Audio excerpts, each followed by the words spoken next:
Commander Farid Rahman laughed. He laughed when his men dragged the wounded American soldier across the courtyard. He laughed when they stripped the man's rifle from his hands. He laughed when he held up the photo Daniel Carter decorated, American sniper, father of one, and said the words that would echo through 2 decades of silence. Tell his family he died for nothing. Then he walked back inside, poured himself tea, and disappeared. That was 20 years ago. Nobody laughed anymore. If you're watching this right now, drop your city in the comments below. I want to see how far this story has traveled. And if you haven't subscribed yet, hit that button and stay until the very end, because what happens in this story will stay with you long after it's over. The morning Emily Carter turned 28 years old, she did not celebrate. She woke at 4:45, the same time she had woken every morning for the past 6 years. Pulled on her work uniform, olive drab, plain no rank insignia, because she didn't carry rank, she carried tools. A torque wrench in her left breast pocket, a small digital caliper clipped to her belt, a notebook filled with her own shorthand columns of numbers and measurements that would have meant nothing to anyone who didn't spend their life caring for weapons the way a surgeon cares for instruments. She drove to work in a 12-year-old pickup truck with 200,000 miles on the odometer and a crack running along the bottom of the windshield that she had been meaning to fix for 3 years. She parked in Lot 7 at the Marine Corps Weapons Maintenance Facility outside Quantico, Virginia. She walked past the security gate, she badged in, and she went to work. That was Emily Carter's life. That was the whole of it, or at least the whole that anyone at the facility ever bothered to see. She was a weapons specialist grade 7, which meant she was good at her job, maybe the best in her department, but grade 7 also meant she occupied a particular kind of invisible space.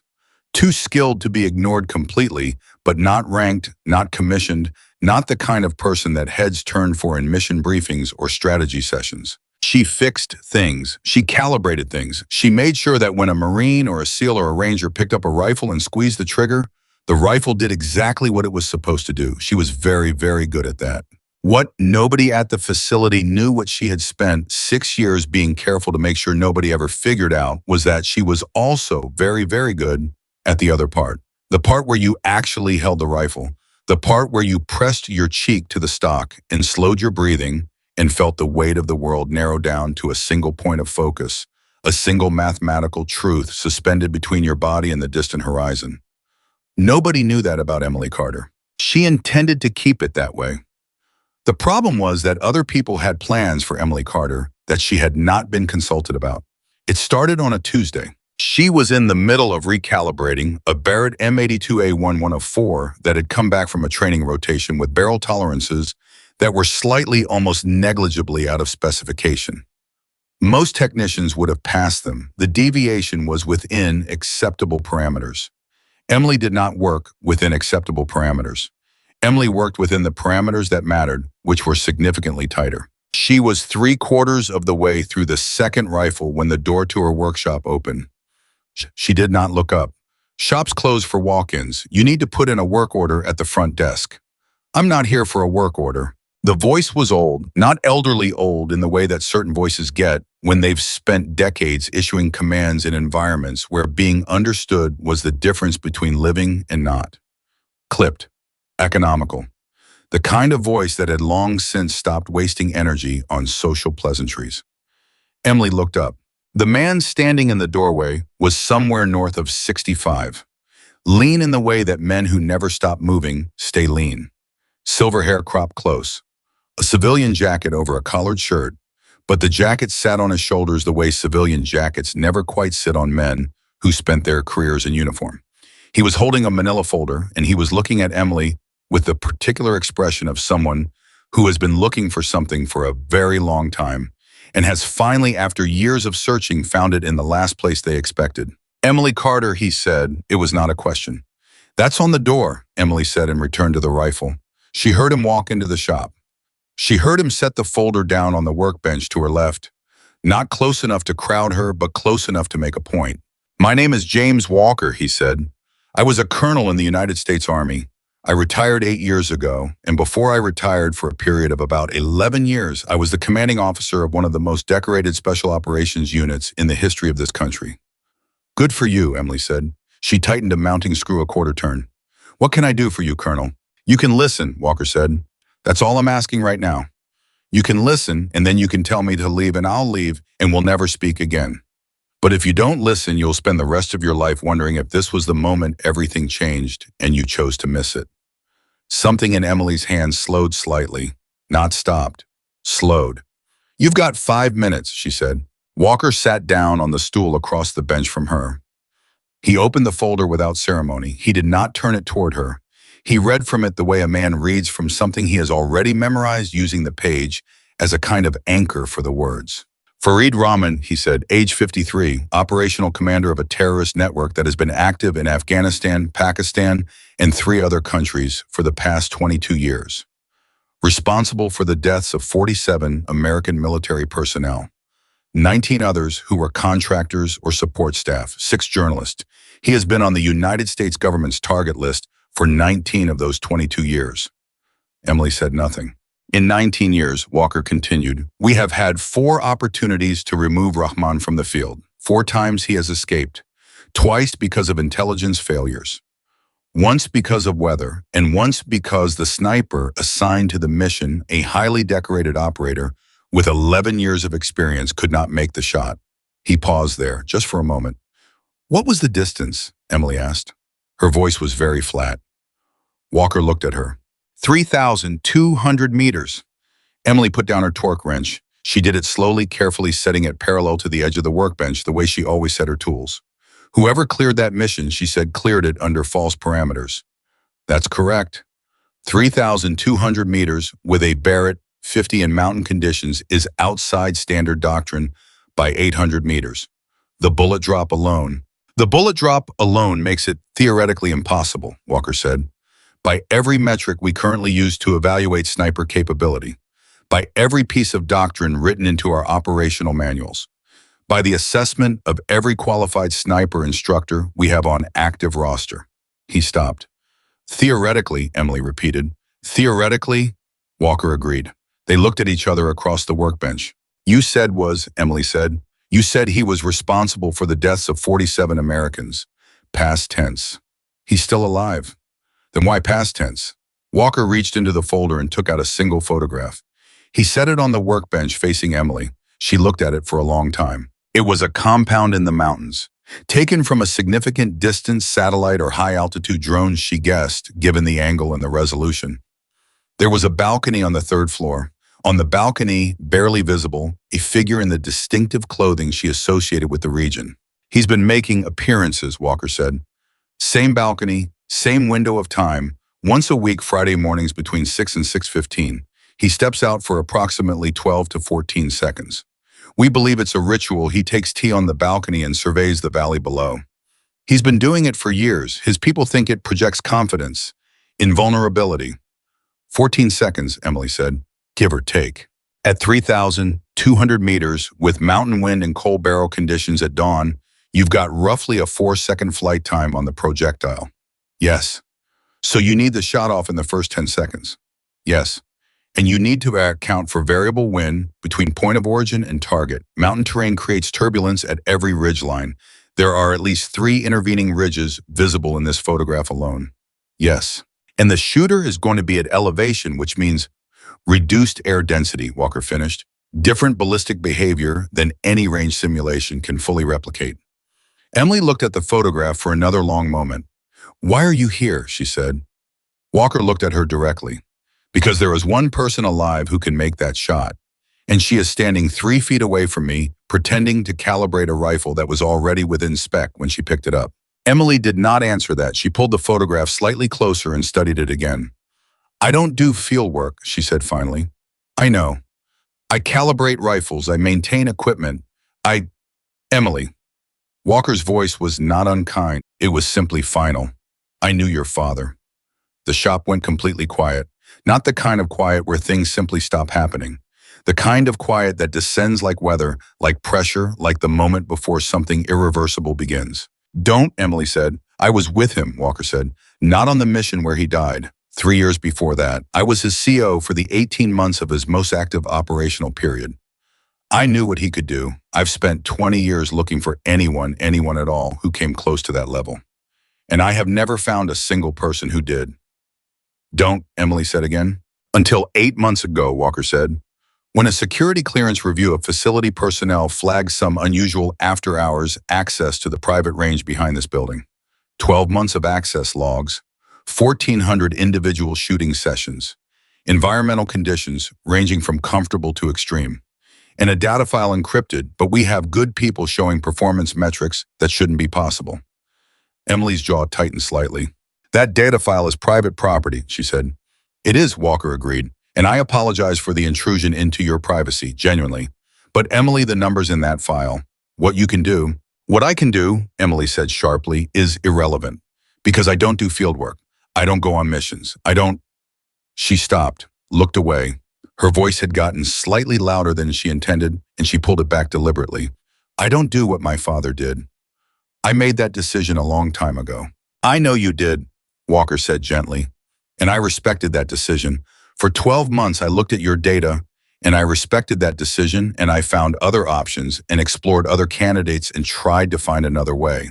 And Farid Rahman is still alive, Walker said. And 3 weeks from now, he is going to relocate to a position where we will never have a clear line of sight again. We have a window, a very narrow window, and you are the only person I have found who can hit a target at that distance under those conditions. Emily turned away from the workbench. She walked 3 steps to the far wall where a set of tools hung in precise order, and she put her hand flat against the wall and looked at the tools without really seeing them. My father, she said finally, spent the last 2 years of his life trying to talk me out of this world. I know. He didn't want me anywhere near it. He saw what it does to people, to families. He told me that, Walker said. He told me that after the birth of a child, a person has to make new calculations. He said that very clearly. Then you know why the answer is no. I know why you want the answer to be no, Walker said. But Emily, I need you to look at something before you decide. He reached into the folder again. This time he took out a single sheet of paper. He unfolded it slowly and set it on the workbench. Emily turned from the wall and looked at it despite herself. It was a handwritten letter, old paper, slightly yellowed at the edges. The handwriting was distinctive, a left-handed slant, very controlled. The letter slightly compressed horizontally in the style of someone who spent their career writing in cramped conditions. She recognized the handwriting before she read a single word. Her breath caught, just once, just for a second. Where did you get this? She said. It was barely a question. Daniel gave it to me 4 months before he died, Walker said. He told me to keep it until the right moment. I've been carrying it for 20 years, Emily. I've been waiting for the right moment for 20 years. Emily's hand moved toward the paper without her fully deciding to reach for it. She picked it up. She read it. It was not long. Her father had never been a man who used 3 words when 2 would do. The letter was 8 sentences. She read it once and then she read it again, and on the second reading her hand was no longer completely steady. She set the letter down. She didn't say anything for a long time. Walker waited. He understood something about silence, when silence is refusal, and when silence is a person going through a door they're not sure they can come back through. He knew, Emily said finally. He knew something like this would happen. He believed it was possible, Walker said. He spent years preparing me for this. He believed you were capable of something he never was, Walker said. He told me that, exactly that. He said, and these are his words, she'll surpass everything I've done. The question is whether she'll choose to. Emily looked at the photograph still lying on the workbench. The compound, the balcony, the barely visible figure of the man who had laughed when his men dragged a wounded American soldier across a courtyard. The man who had held up a photograph and said the words that had traveled through 20 years of silence to find her in a workshop in Virginia at 4:45 in the morning. 3 weeks, she said, 23 days. I would need the tactical package, full atmospheric data, historical wind readings for that corridor, photographs from every accessible angle, ballistic modeling on the actual rounds, not simulation data. Walker reached into the folder one more time. He laid a 2-inch thick stack of documents on the workbench. I had our people start preparing it, he said, 8 months ago, when I first saw your data. Emily looked at the documents. She looked at the folder. She looked at the retired colonel sitting across from her, who had carried a letter in his jacket for 20 years because a man he respected asked him to, and who had waited with it because he understood that some things had to be done at exactly the right moment or not at all. You were very sure I'd say yes, she said. No, Walker said. I was sure you deserved the choice. Emily Carter picked up the tactical package. She held its weight in her hands for a moment. Then she said, I'm going to need a better rifle. The reaction at the SEAL team briefing room 3 days later was not subtle. Emily had learned not to expect subtlety from rooms full of operators who had spent their careers earning the right to be exactly as confident as they were. She walked in knowing what she would find, the particular combination of professionalism and barely concealed condescension that special operations personnel reserved for civilians who showed up in their mission planning sessions. What she had not fully anticipated was how quickly it would begin. She was barely through the door when she heard it. This is the sniper. The voice belonged to a man seated at the far left of the briefing table, mid-30s, broad-shouldered, with the close-cropped hair and the particular way of carrying himself that identified him as someone accustomed to being the most capable person in any given room. He did not look at Emily when he said it. He looked at Commander Michael Reynolds, who was standing at the head of the table, and the skepticism in his voice was the kind that does not bother disguising itself. Walker sent us a weapons tech. Commander Michael Reynolds was not a man given to displays of emotion. In 3 decades of naval special warfare and operations across 14 countries, through things that are not discussed in open briefings, Reynolds had developed the kind of external stillness that could be mistaken for coldness by people who didn't know him well enough to understand it was actually something else.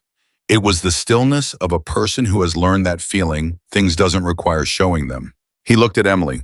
Carter, he said, welcome to the team. That was it. 2 words. No warmth, no hostility. Just 2 words delivered in a tone that communicated precisely nothing. And Emily decided almost immediately that she respected that. She had sat through enough false welcomes in her career to appreciate the efficiency of pure neutrality. Thank you, she said. She set her own copy of the tactical package on the table and took the empty chair that had been left at the near end, separated from the rest of the team by a chair's width on either side. Whether by accident or intention, she couldn't tell. The man who had spoken, she would learn his name, was Thomas Reeves, call sign Ghost, the team's primary sniper, turned to look at her for the first time.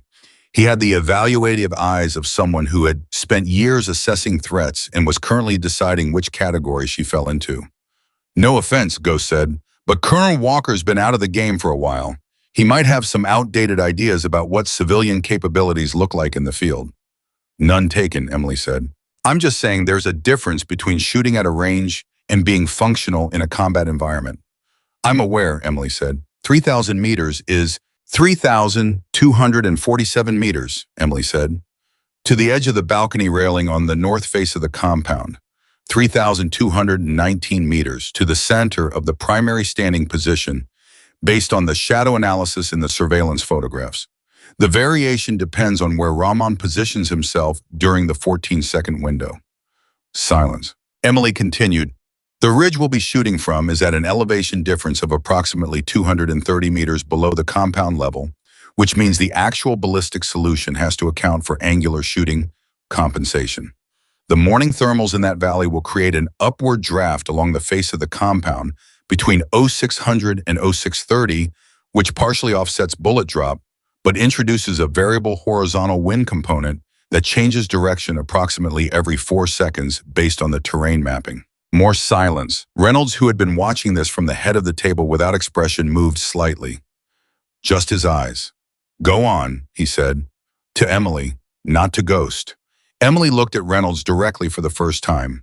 Something passed between them, not warmth exactly, but the recognition that 2 people who take precision seriously sometimes share when they encounter each other for the first time. The primary challenge isn't the distance, Emily said. The distance is calculable. The primary challenge is the compound wall on the left side of the balcony. At the angle we're coming from, the left edge of the compound wall creates a visual obstruction that reduces the clean shooting window from 14 seconds to approximately 9.5. The other 4.5 seconds the target is behind cover. She opened her copy of the tactical package and placed a photograph on the table, her own annotations marked on it in red, the angles precisely calculated. So we need the shot off in 9 seconds, she said. Flight time is 3.8 seconds at estimated conditions. That means we need target confirmation and full shot solution locked before the target clears the wall edge. Target confirmation can't happen until he's visible, which means we're working in a window of approximately 5.5 seconds between clear sighting and last opportunity to fire. She looked around the table. The team was looking at her, not the way they had been looking at her when she walked in. 5.5 seconds for target ID and shot execution, she said. That's achievable, but it requires a scope setup I don't see in the current equipment manifest. She looked at Reynolds. I'm going to need a Night Force ATR with the custom reticle I use for extended range shooting. My personal scope, I have it in Virginia. Yeah. Reynolds looked at her for a long moment. Anything else, he said. The Barrett in the current manifest has seen 4,000 rounds, Emily said. The barrel life on a 50 BMG at extended range starts to affect precision accuracy at around 3,500 rounds. I'd want a fresh barrel installed before the operation. Our armorer can do that. I'll do it myself, Emily said. No offense to your armorer. Ghost made a sound, not quite a laugh, something between amusement and disbelief. Commander Ghost said, "You can't seriously be considering Ghost." Reynolds' voice was exactly the same as it had been when he said Emily's name. Calm, final, not loud. Run the atmospheric overlay on the compound for the past 6 Fridays and put it on the main screen. Ghost paused for just a moment, a fraction of a second's hesitation, that said everything about what he thought of this situation, and then he turned to the screen and complied. Emily looked at the data as it appeared. She reached for her notebook and began writing numbers. Reynolds watched her write. He watched the speed of it, not the performance speed of someone making a show of their competence, but the automatic speed of someone for whom this was as natural as breathing. He said nothing, but something in his expression changed, almost invisibly. A slight recalibration, the way a very precise instrument makes a slight adjustment when the environment shifts.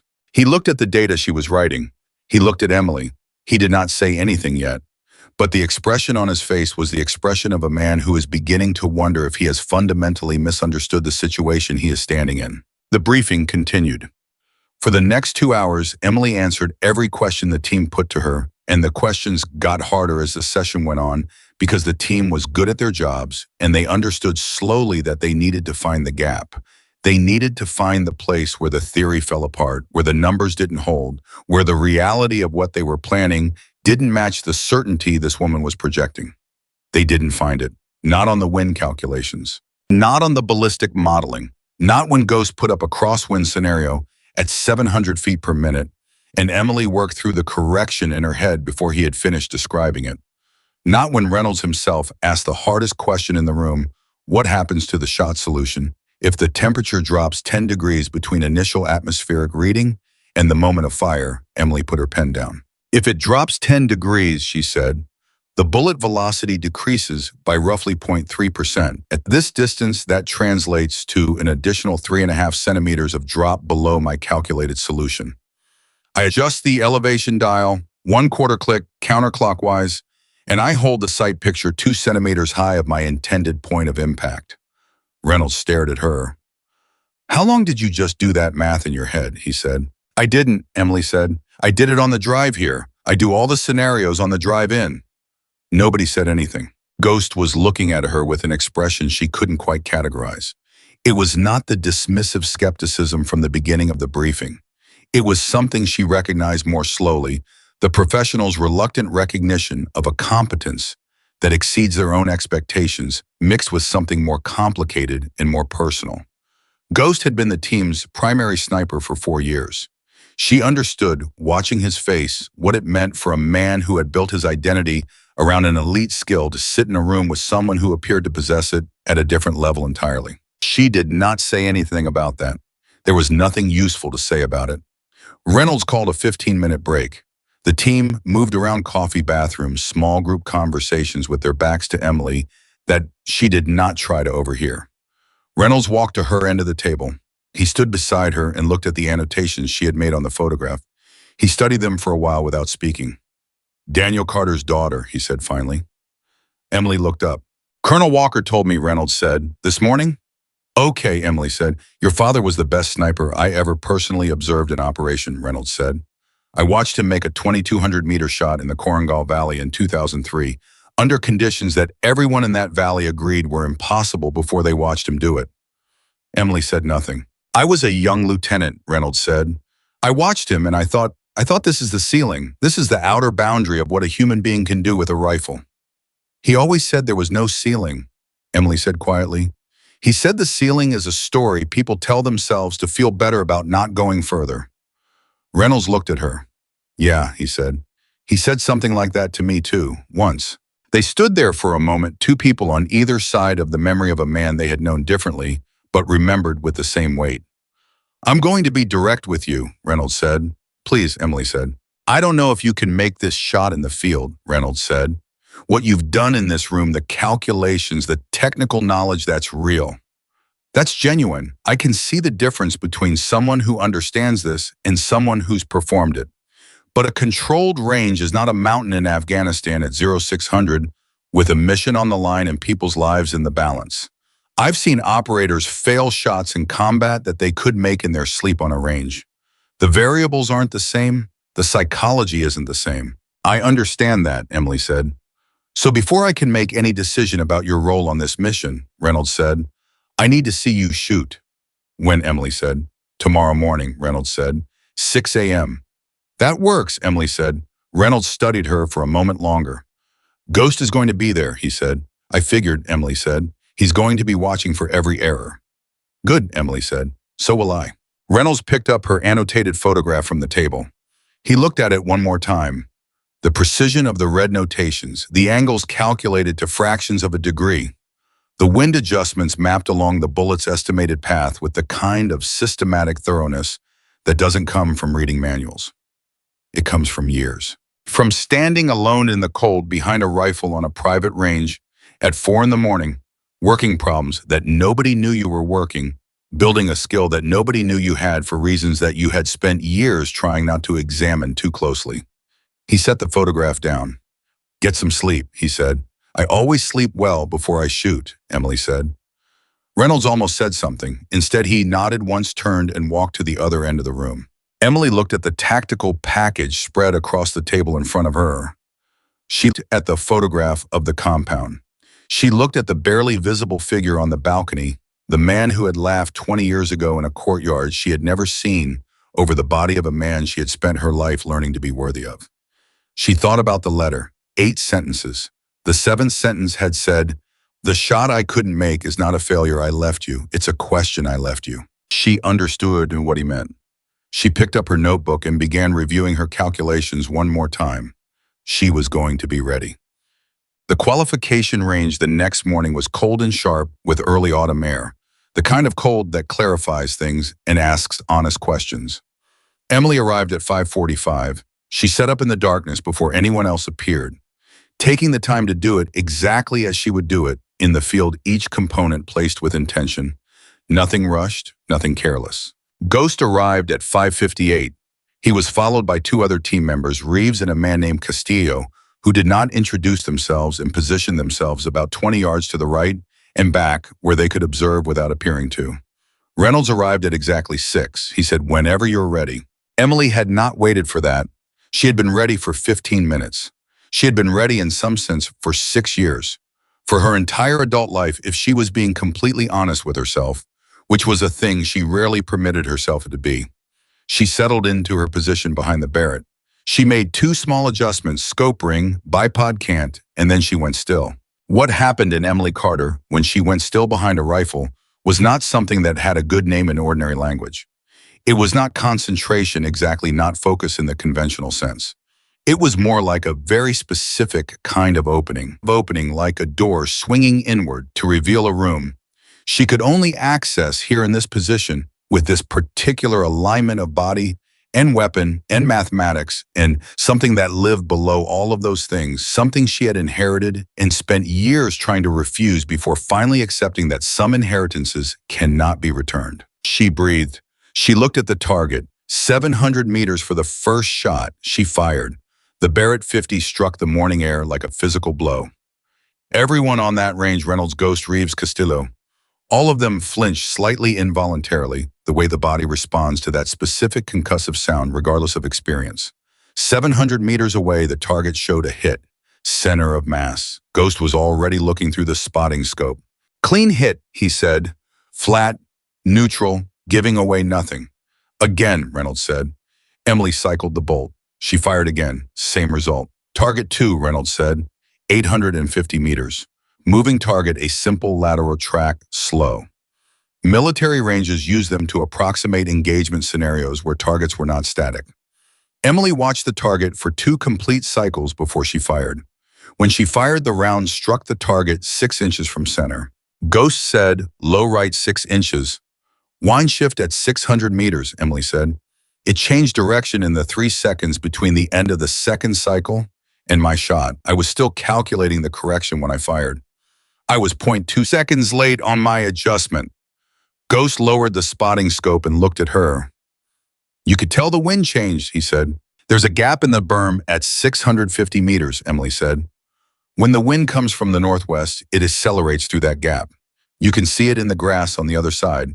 I saw it shift in the grass 2 seconds before I fired, and I needed 1 more second to complete the correction. Ghost looked at the berm. He looked at the grass. His jaw tightened slightly. 1,200 meters, Reynolds said. Cold bore, 1 shot. Cold bore, the most technically demanding kind of shot, where the barrel is at ambient temperature and the first shot has to account for the thermal behavior of a rifle that hasn't been warmed by the previous rounds. Many snipers take a cold bore shot to zero their trajectory before the serious shooting begins. Emily took it as the 3rd challenge of the morning. She made 3 small adjustments to her scope. She settled. She breathed once slowly all the way out. She fired. Reynolds was watching through binoculars. He was watching the impact point 1,200 meters away, and when the round struck, he made a sound that was very quiet and very brief.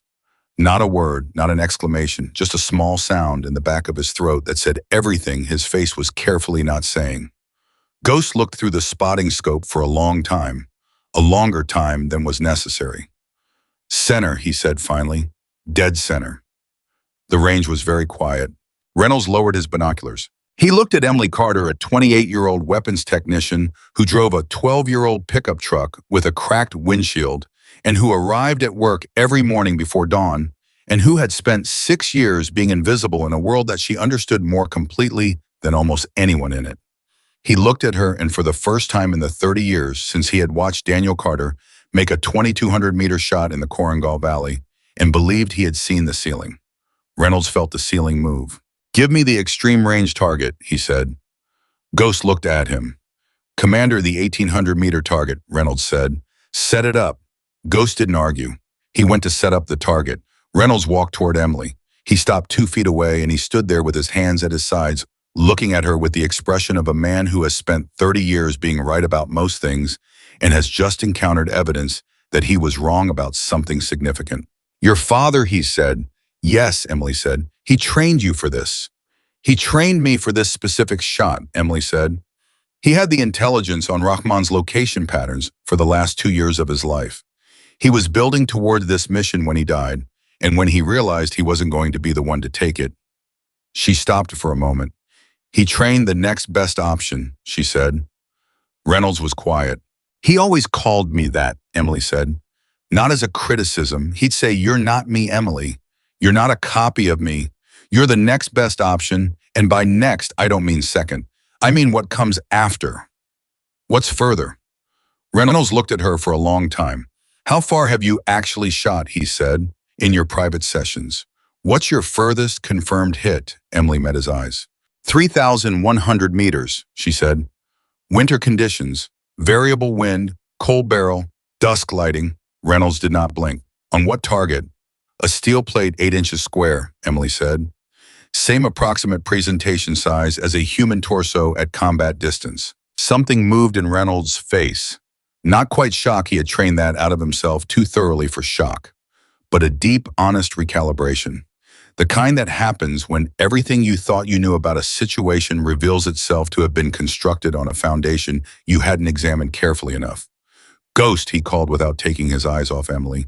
When you've got that target set, it's up. Ghost called back. Add 500 meters, Reynolds said. Another pause from Ghost's direction. Longer this time. That's 2,300, Ghost said. I know what it is, Reynolds said. Emily was already making adjustments. Small ones, the scope dial, her position behind the rifle, the angle of her left hand on the stock.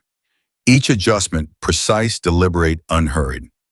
Reynolds stepped back and watched. Emily Carter lay behind the Barrett .50 caliber rifle on a training range in Virginia at 6:15 in the morning, with the autumn cold pressing down from a gray sky.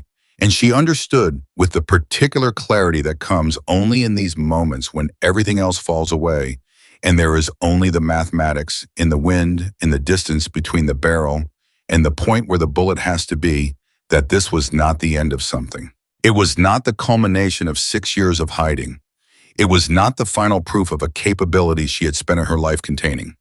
It was the beginning of a conversation she had been waiting without knowing she was waiting to begin. She breathed out. She found the stillness. She fired. 2,300 meters away, the target rang. Nobody moved for a moment. Then Ghost's voice came back across the range, and in it, despite everything, despite the professional pride and the skepticism, and the years of being the one everyone looked to when the shooting got impossible, and it was something that sounded very much like awe. Hit, Ghost said. Dead center hit. Reynolds looked at the Barrett lying in Emily's hands. He looked at Emily. He had the expression of a man who has just walked through a doorway he spent 30 years thinking was a wall. He said the words slowly, almost to himself. You think that's a toy? Emily looked up. Her voice was quiet, clear.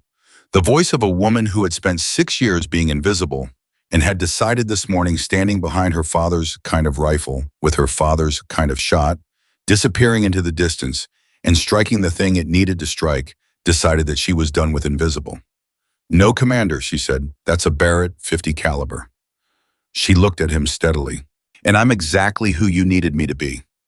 Reynolds stood there for a moment longer. Then slowly he nodded. Not the nod of a commanding officer approving a subordinate's performance. The nod of one operator recognizing another. You're on the mission, he said. And Emily Carter, daughter of Daniel Carter, inheritor of a question and an answer and a letter with 8 sentences, stood up from behind the rifle that everyone had called too much for her and walked toward whatever came next. Reynolds gave the team 48 hours to accept the decision. He did not ask for their acceptance. He did not hold a vote. He did not open a discussion. He walked back into the briefing room after the qualification range, and he said simply and without ceremony, Carter is our primary sniper on this operation. Ghost moves to overwatch and tactical support. Reeves, you're on extraction coordination. Castillo, I want updated atmospheric modeling on the compound for the next 3 Fridays. We insert in 18 days. Then he walked out. Ghost stood in the briefing room for a long moment after Reynolds left. He stood very still, the way athletes stand when they've just been told something that reorganizes the entire structure of how they understand themselves. Reeves looked at the floor. Castillo looked at his tablet. Nobody looked at Emily.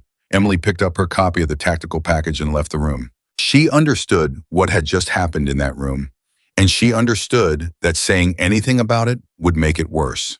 There was a particular kind of wound that men like Ghost carried, not arrogance exactly, but something deeper and older, the wound of someone who had built everything on a skill and then watched that skill become insufficient. She had seen it in her father's face once, years before he died, when he described meeting another shooter in training who could do things he had believed were only theoretical. I had 2 choices, her father had told her.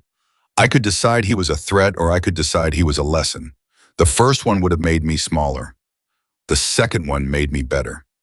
She did not know yet which choice Ghost would make. She did not have time to wait and find out. The 18 days before insertion were not days she would remember as restful. Reynolds had set up a modified training protocol that was designed, she understood, to test not just her shooting, but her capacity to function as part of an operational team, which was a different thing entirely and one she had considerably less practice with. Range work was solitary. The problems were hers alone. The variables were calculable.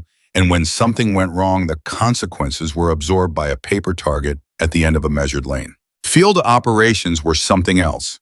Field operations had other people in them. People whose decisions intersected with yours at the exact moments when the margin for error was smallest, and the only way to work inside that system without getting someone killed was to know the people you were working with well enough to predict them. She didn't know these people. She started with what she could. She studied their files, not the official performance records and commendation histories. Reynolds had given her access to those as a matter of course, but the other data, the stuff that lived between the lines. After-action reports, communication logs from previous operations, the patterns in how each man responded to unexpected variables, how they communicated under stress, how long it took them to accept new information versus act on old assumptions. She constructed a map of the team in her head, the way she constructed ballistic solutions, not from instinct, not from intuition, but from data assembled carefully over time until the pattern became clear. What she found surprised her. Ghost was not, as she had initially classified him, simply a competitive man threatened by a more capable peer. He was, underneath the professional pride and the initial dismissiveness, one of the most detail-oriented operators she had encountered in any formal study.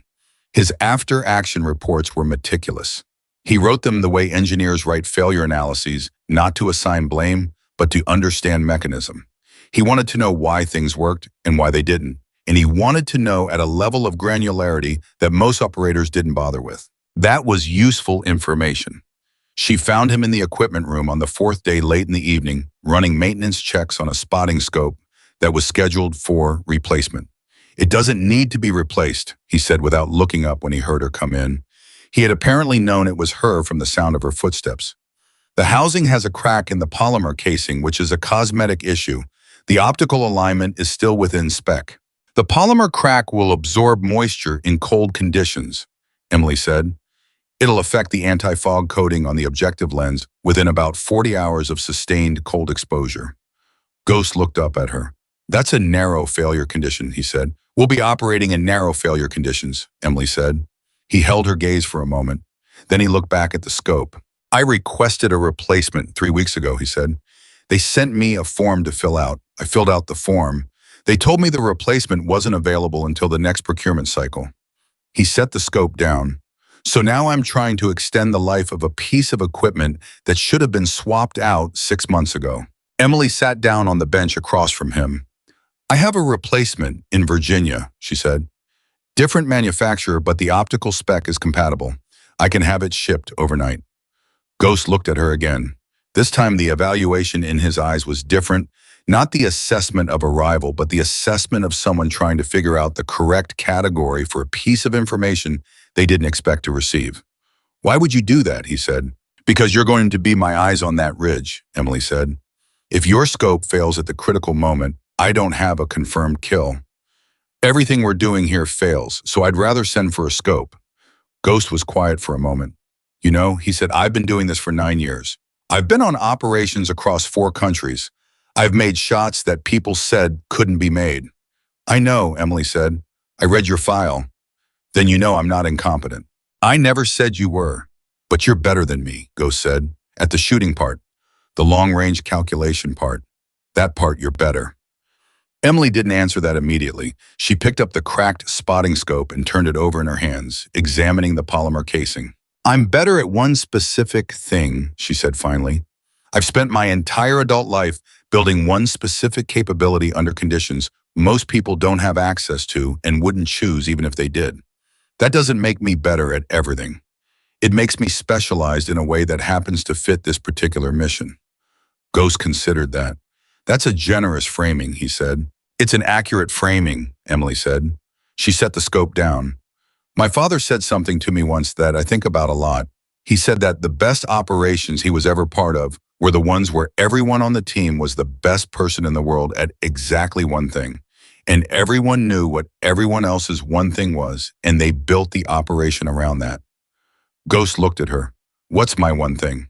"Pattern recognition under pressure," Emily said without hesitation. "Your after-action reports are better than anyone else's on this team. You see things in real time that other people only notice in retrospect. You're going to see things on that ridge that I won't see because I'll be behind the scope. I need that.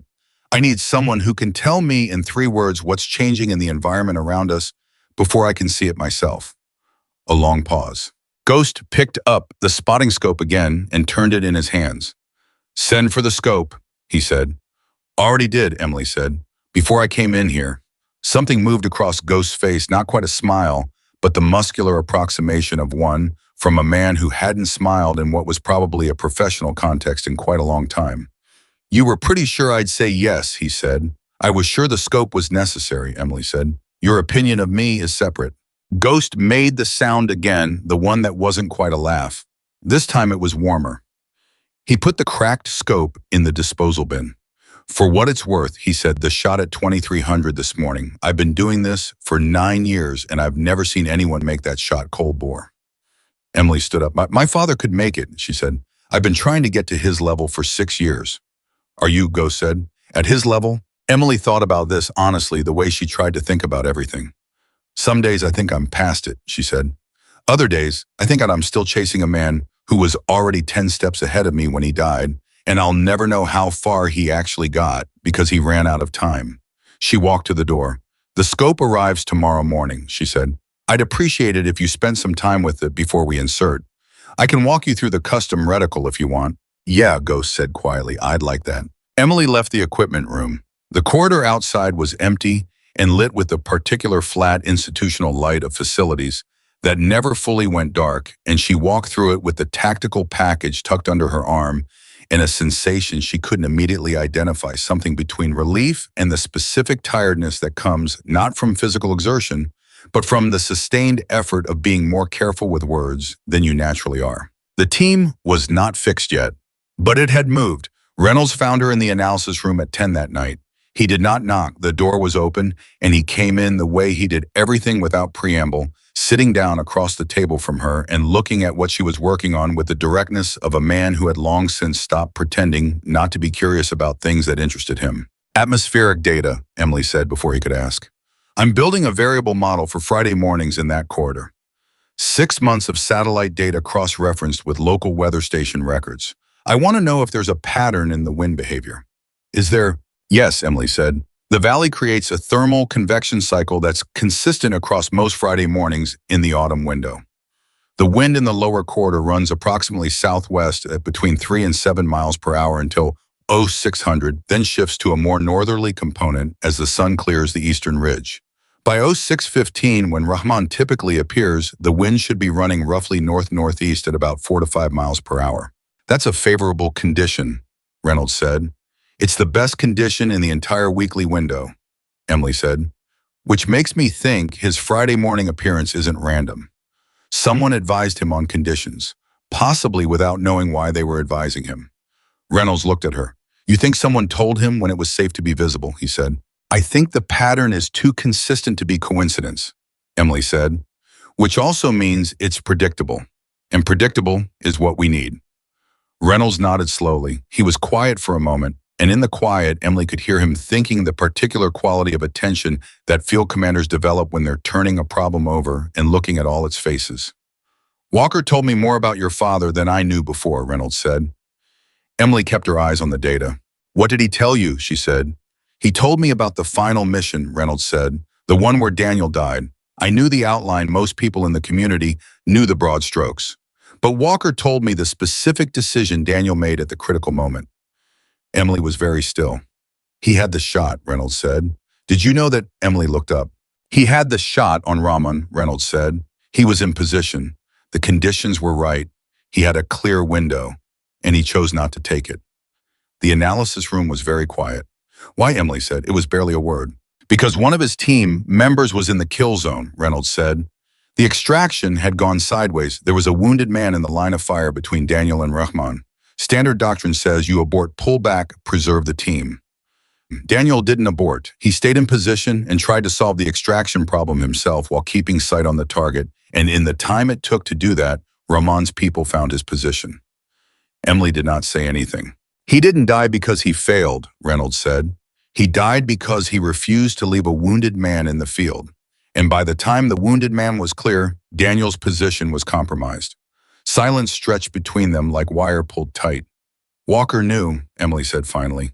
"How was the one who made the decision to send the mission in the first place?" Reynolds said. "He's been carrying that for 20 years. The fact that Daniel is dead and Rahman is still alive, and the man Daniel sacrificed himself to save is now the man is a retired school teacher in Georgia who coaches Little League and has no idea what Daniel Carter gave up to get him home. Emily looked at the atmospheric data on the table in front of her. All those numbers, wind speed and direction, temperature gradients, thermal convection cycles, the mathematics of an environment that had no feelings about any of this, that would behave the same way regardless of who was standing in it or why. That's why Walker came to me, she said. He's been trying to close the loop for 20 years, Reynolds said. He believes your father's sacrifice deserves to be completed. It's not about completion, Emily said quietly. It was never about completion. You don't complete a person's life. You don't finish what they started and call it even. She looked at Reynolds directly. My father made a choice that morning. He chose the man in the field over the target. That was his choice, and it was his right to make it, and I will never call it wrong. What I'm doing is not finishing his mission. Then what is it? Reynolds asked. Emily looked at him steadily. It's mine, she said. Reynolds looked at her for a long moment. Then he nodded once and something in his bearing shifted, not softer exactly, but more direct. The way a person moves when they've finished deciding something they'd been turning over. We have a problem, he said. The tone in his voice changed enough that Emily straightened slightly. What problem? She said. Intel came in 2 hours ago, Reynolds said. Rahman's compound has increased its security rotation, specifically on the north face with the balcony. Our sources suggest he may have received information that he's been identified as a target. Emily processed this quickly. He'll change the pattern. Possibly, Reynolds said, or he may simply increase security, believing that heavier protection is sufficient. These men operate on the assumption that certain distances are safe. 3,000 meters is beyond the range they consider dangerous. They're right for anyone other than you, Reynolds said. Yes. Emily looked at the atmospheric data again. How much time do we have before the intelligence degrades, she said. If we don't hit the Friday after next, the source reliability drops to the point where we can't count on him being there, Reynolds said. We'd be setting up a mission around an appearance that may or may not happen. 11 days, Emily said. 11 days, Reynolds confirmed. She stood up, walked 2 steps away from the table, and stood with her back to Reynolds for a moment, hands on either side of the window frame, looking at the interior wall of the analysis room. 11 days. I need more atmospheric data, she said. I need historical wind readings going back 5 years for that specific mountain corridor, and I need the satellite photography to be updated. I want this week's imagery, not last month's. I can get that, Reynolds said, and I need a full practice run, Emily said. Not a range simulation. I want a terrain mock-up with the actual elevation differential. I want to practice the exact shot geometry, not an approximation. The training facility in Colorado can set that up, Reynolds said. It'll take 4 days to arrange. We don't have 4 days, Emily said. No, Reynolds said. We have 2. I already made the call before I came in here. Emily turned around. She looked at Reynolds, this man who had spent 30 years building a wall between what was possible and what was not, who had watched her dismantle a section of that wall on a training range that morning, who had come to her at 10 at night, not because his job required it, but because he was doing what good commanders do when they find something they haven't encountered before, learning everything about it as fast as possible. You made the call 2 hours ago, she said, before you came in here. Yes, Reynolds said, before you told me about the intelligence change. Yes. Why? Emily said. Reynolds looked at her steadily. Because I knew what you'd say, he said, and I needed to have the answer ready before you said it. Emily considered this.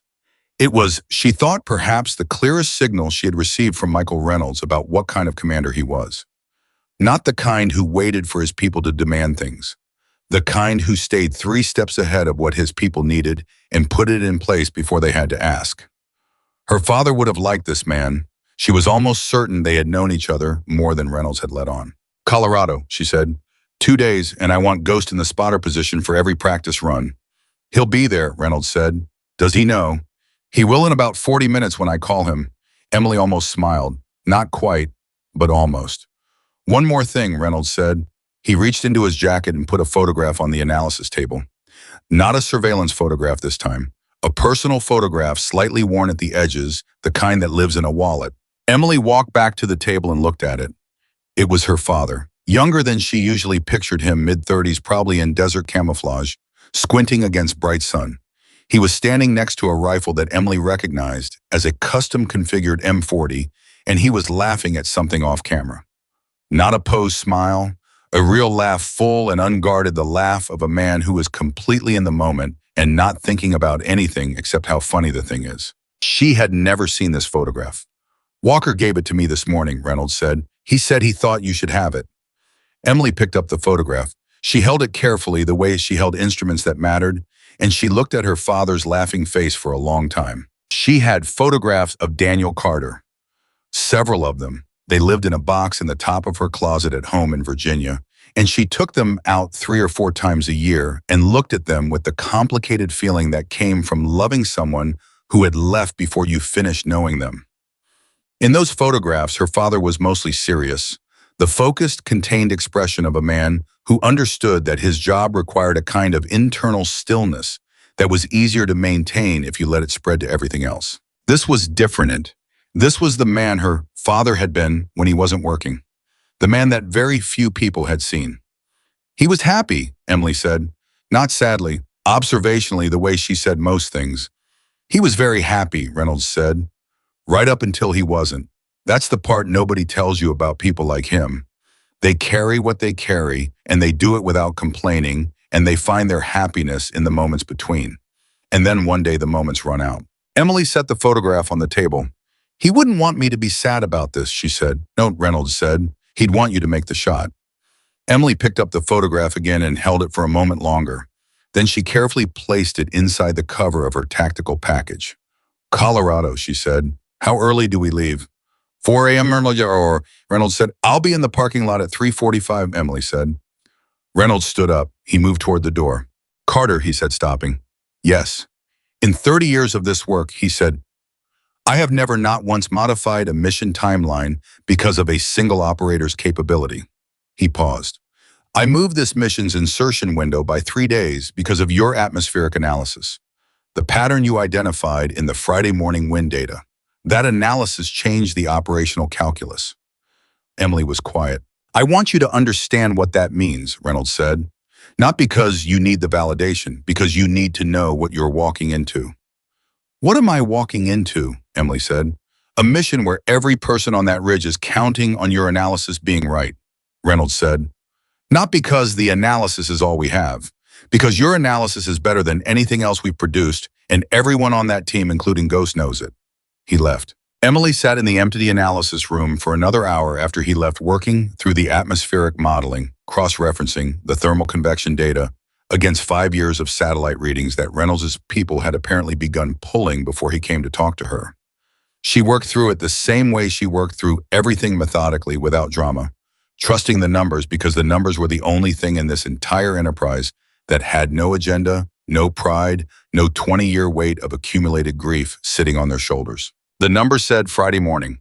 The numbers said north-northeast wind at 4 to 5 miles per hour. The numbers said 9.5 seconds. The numbers said 1 shot. She was still working that midnight when Castillo knocked on the open door and set a cup of coffee on the table without saying anything and left. She was still working at 1 in the morning when Reeves walked past the open door, saw her, and nodded once in a way that said nothing and everything about how a team absorbs a new member. Not with speeches or welcomes, with the simple, wordless acknowledgement that you have been seen, that you are present, that you are one of them now, because the work you are doing is their work too. At 2 in the morning, Ghost came and sat down across from her. He didn't bring anything. He just sat down and looked at the atmospheric data spread across the table. "Walk me through it," he said. Emily looked at him. "The wind model," Ghost said. "Walk me through how you read it. I want to understand how you see it, not just what conclusions you reached."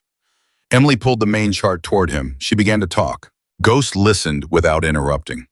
Not the listening of someone waiting for their turn to speak, but the listening of someone who has decided to genuinely learn something, which is a rarer and more valuable thing. He asked questions at precise intervals, not to challenge, but to clarify, to make sure the picture in his head matched the picture in hers. An hour later, the chart between them was covered in Ghost's own annotations, his notation system running parallel to hers along the margins. "The transition window," Ghost said. 0600 to 0615. You're saying the wind is most predictable in that exact window. Narrowest variance, Emily said. Outside that window, the thermal behavior becomes chaotic as the valley floor heats unevenly. Inside it, the convection cycle is regular enough that you can predict direction changes to within about 30 seconds. Ghost looked at the chart. That's when he appears, he said. Every time. Every time, Emily said. Ghost asked about. He was quiet for a long moment.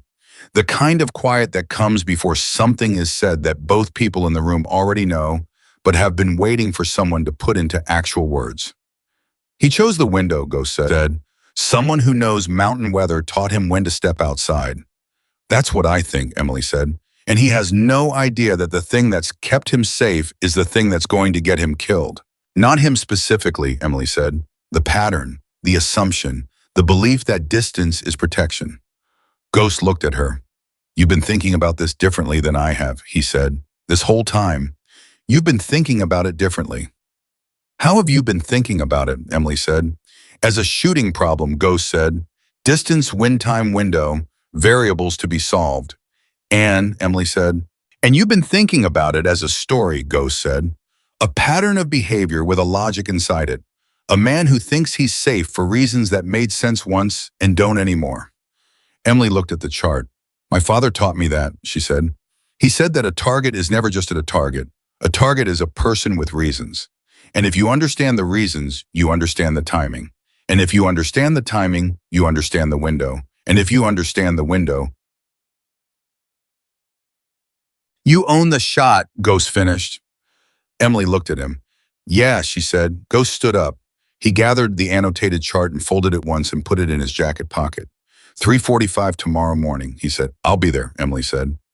Ghost walked to the door. He stopped there for a moment with his back to her. For what it's worth, he said, not turning around. I've been a sniper for 9 years. I've hit targets at distances that were supposed to be impossible.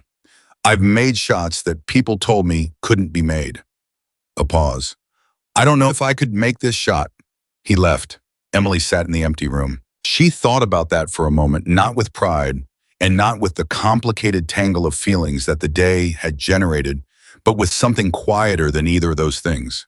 Something that felt like the beginning of clarity. The shot was calculable.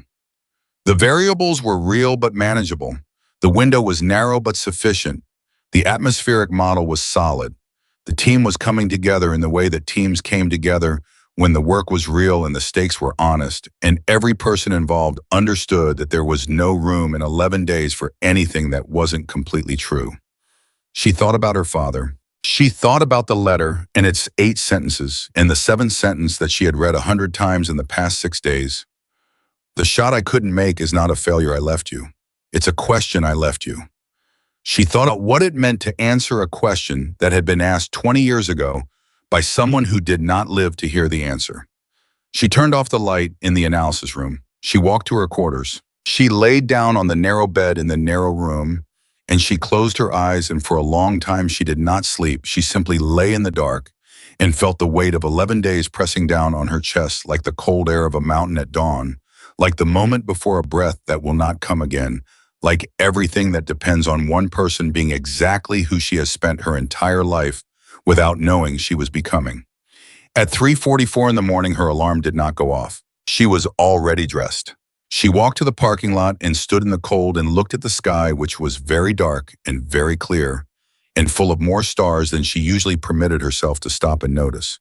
She thought 11 days. She thought one shot. She thought, I am ready.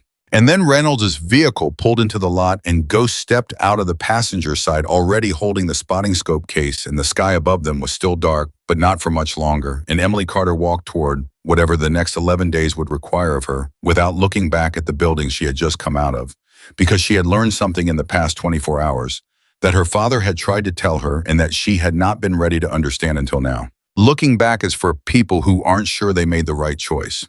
She was sure.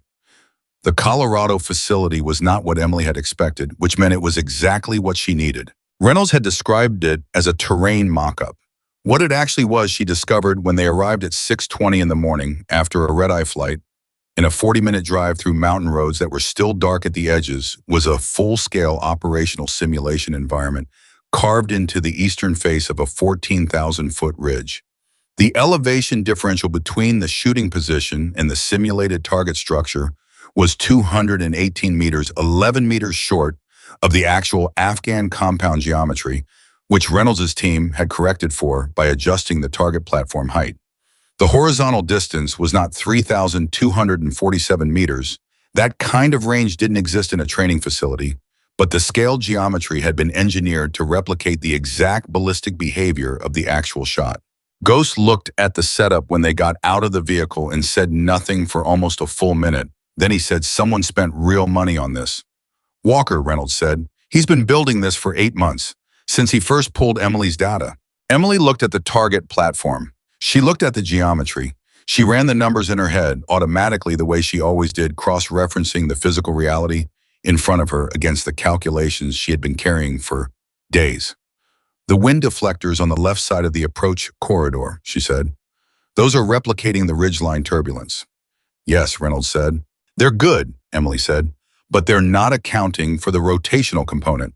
The actual ridgelines in the Afghan corridor create a spiral turbulence pattern at the third intercept point about 1,400 meters out. It's in the satellite wind data, but it's hard to reproduce artificially." Reynolds looked at Ghost. Ghost was already making a note. "We compensate in the spotter call," Ghost said. "I can flag the transition point and Emily adjusts in real time." "That's what I was going to suggest," Emily said. They looked at each other briefly. It was the first moment in the 2 days since the analysis room that they had reached the same conclusion at the same time from independent directions, and both of them registered it the same way. Not with satisfaction exactly, but with the quiet recognition that the team they were building was beginning to function the way teams need to function when the margin for error is measured in centimeters. They began at 7 a.m. The first practice run was a diagnostic. Emily fired 12 shots at the scaled target from the primary shooting position, varying the conditions, cold barrel, warm barrel, different wind readings, different times of morning, to capture the changing thermal behavior. Ghost spotted every shot. Reynolds observed from behind them, both saying nothing, recording data on a tablet with the focused attention of a man who has spent 3 decades turning observation into operational advantage. Of the 12 shots, 9 were within acceptable parameters. 3 were outside. Emily knew why each of the 3 missed before Ghost read the impact points back to her. "The rotational turbulence," she said after the 3rd deviation. "All 3, same intercept point, same deflection direction. It's consistent." "Consistent means calculable," Ghost said. "If we can model it," Emily said.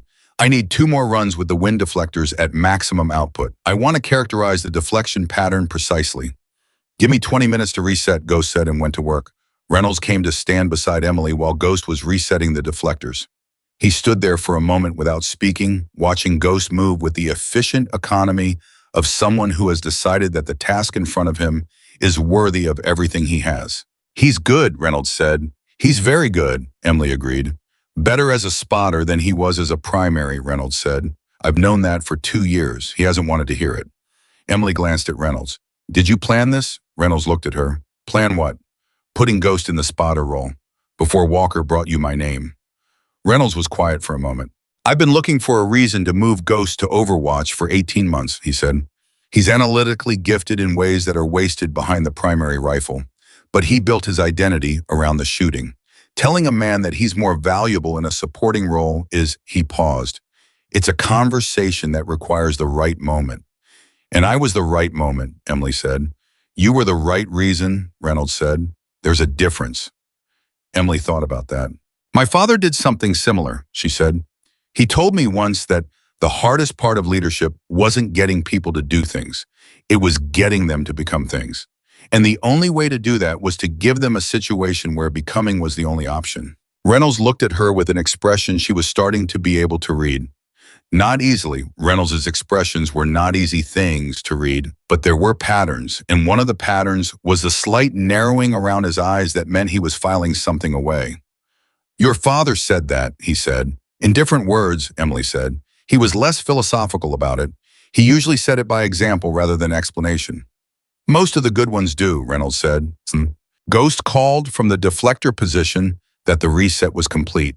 Emily returned to the shooting platform. The next two runs produced the data she needed. The rotational turbulence at the 1,400-meter intercept point created a lateral deflection of approximately 4.3 inches at the scaled target distance, which translated at the actual operational distance to approximately 19 inches of horizontal deviation if unaccounted for. 19 inches at 3,247 meters was the difference between a confirmed kill and a missed shot that alerted the entire compound. 19 inches, Ghost said when Emily laid out the calculation.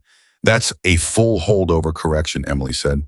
I have to build it into the shot solution before I can see the deflection happening, which means I have to predict the turbulence, not react to it. How, Reynolds said. Emily picked up the wind data printout she had been carrying for 2 days.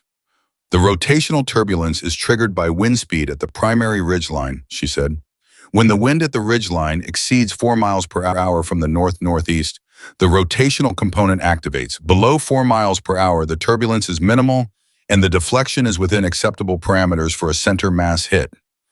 In the forecast for Friday morning, Reynolds said, 3.8 miles per hour, Emily said.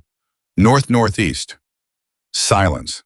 That's below the threshold, Ghost said. By 0.2 miles per hour, Emily said, which is well within forecast error margin. Reynolds sat down, not with the movement of someone who is tired, but with the movement of someone who needs to think from a different physical position. So we could be at 3.8, he said, or we could be at 4.2. Or 4.5, Emily said. Mountain forecasting in that corridor has a documented variance of plus or minus 1 mile per hour, which means, Reynolds said, there's a realistic scenario where the rotational turbulence is active when you take the shot. Yes, Emily said, and if it's active, then I need to predict the deflection in the moment and hold over 19 inches to the left of center mass, Emily said, without being able to see the turbulence directly. I have to read it from the available indicators, the grass patterns on the near ridge, the behavior of the target if he's wearing loose clothing, the slight shimmer in the air at the intercept point that's visible with this scope, at this magnification. Ghost looked at her. You can read a shimmer in the air at 1,400 meters. With this scope at this magnification in the right light conditions. Yes, Emily said. Dawn light is optimal. The low angle of illumination makes the air turbulence more visible than at any other time of day. And if the light isn't right, Ghost pressed. Then I read the grass patterns, Emily said. And if the grass isn't visible from our position, I read the flag on the compound's communications antenna, which is visible through the scope at full magnification and will show me the wind direction at the compound itself, which lags the midpoint turbulence by approximately 2 seconds. Ghost stared at her.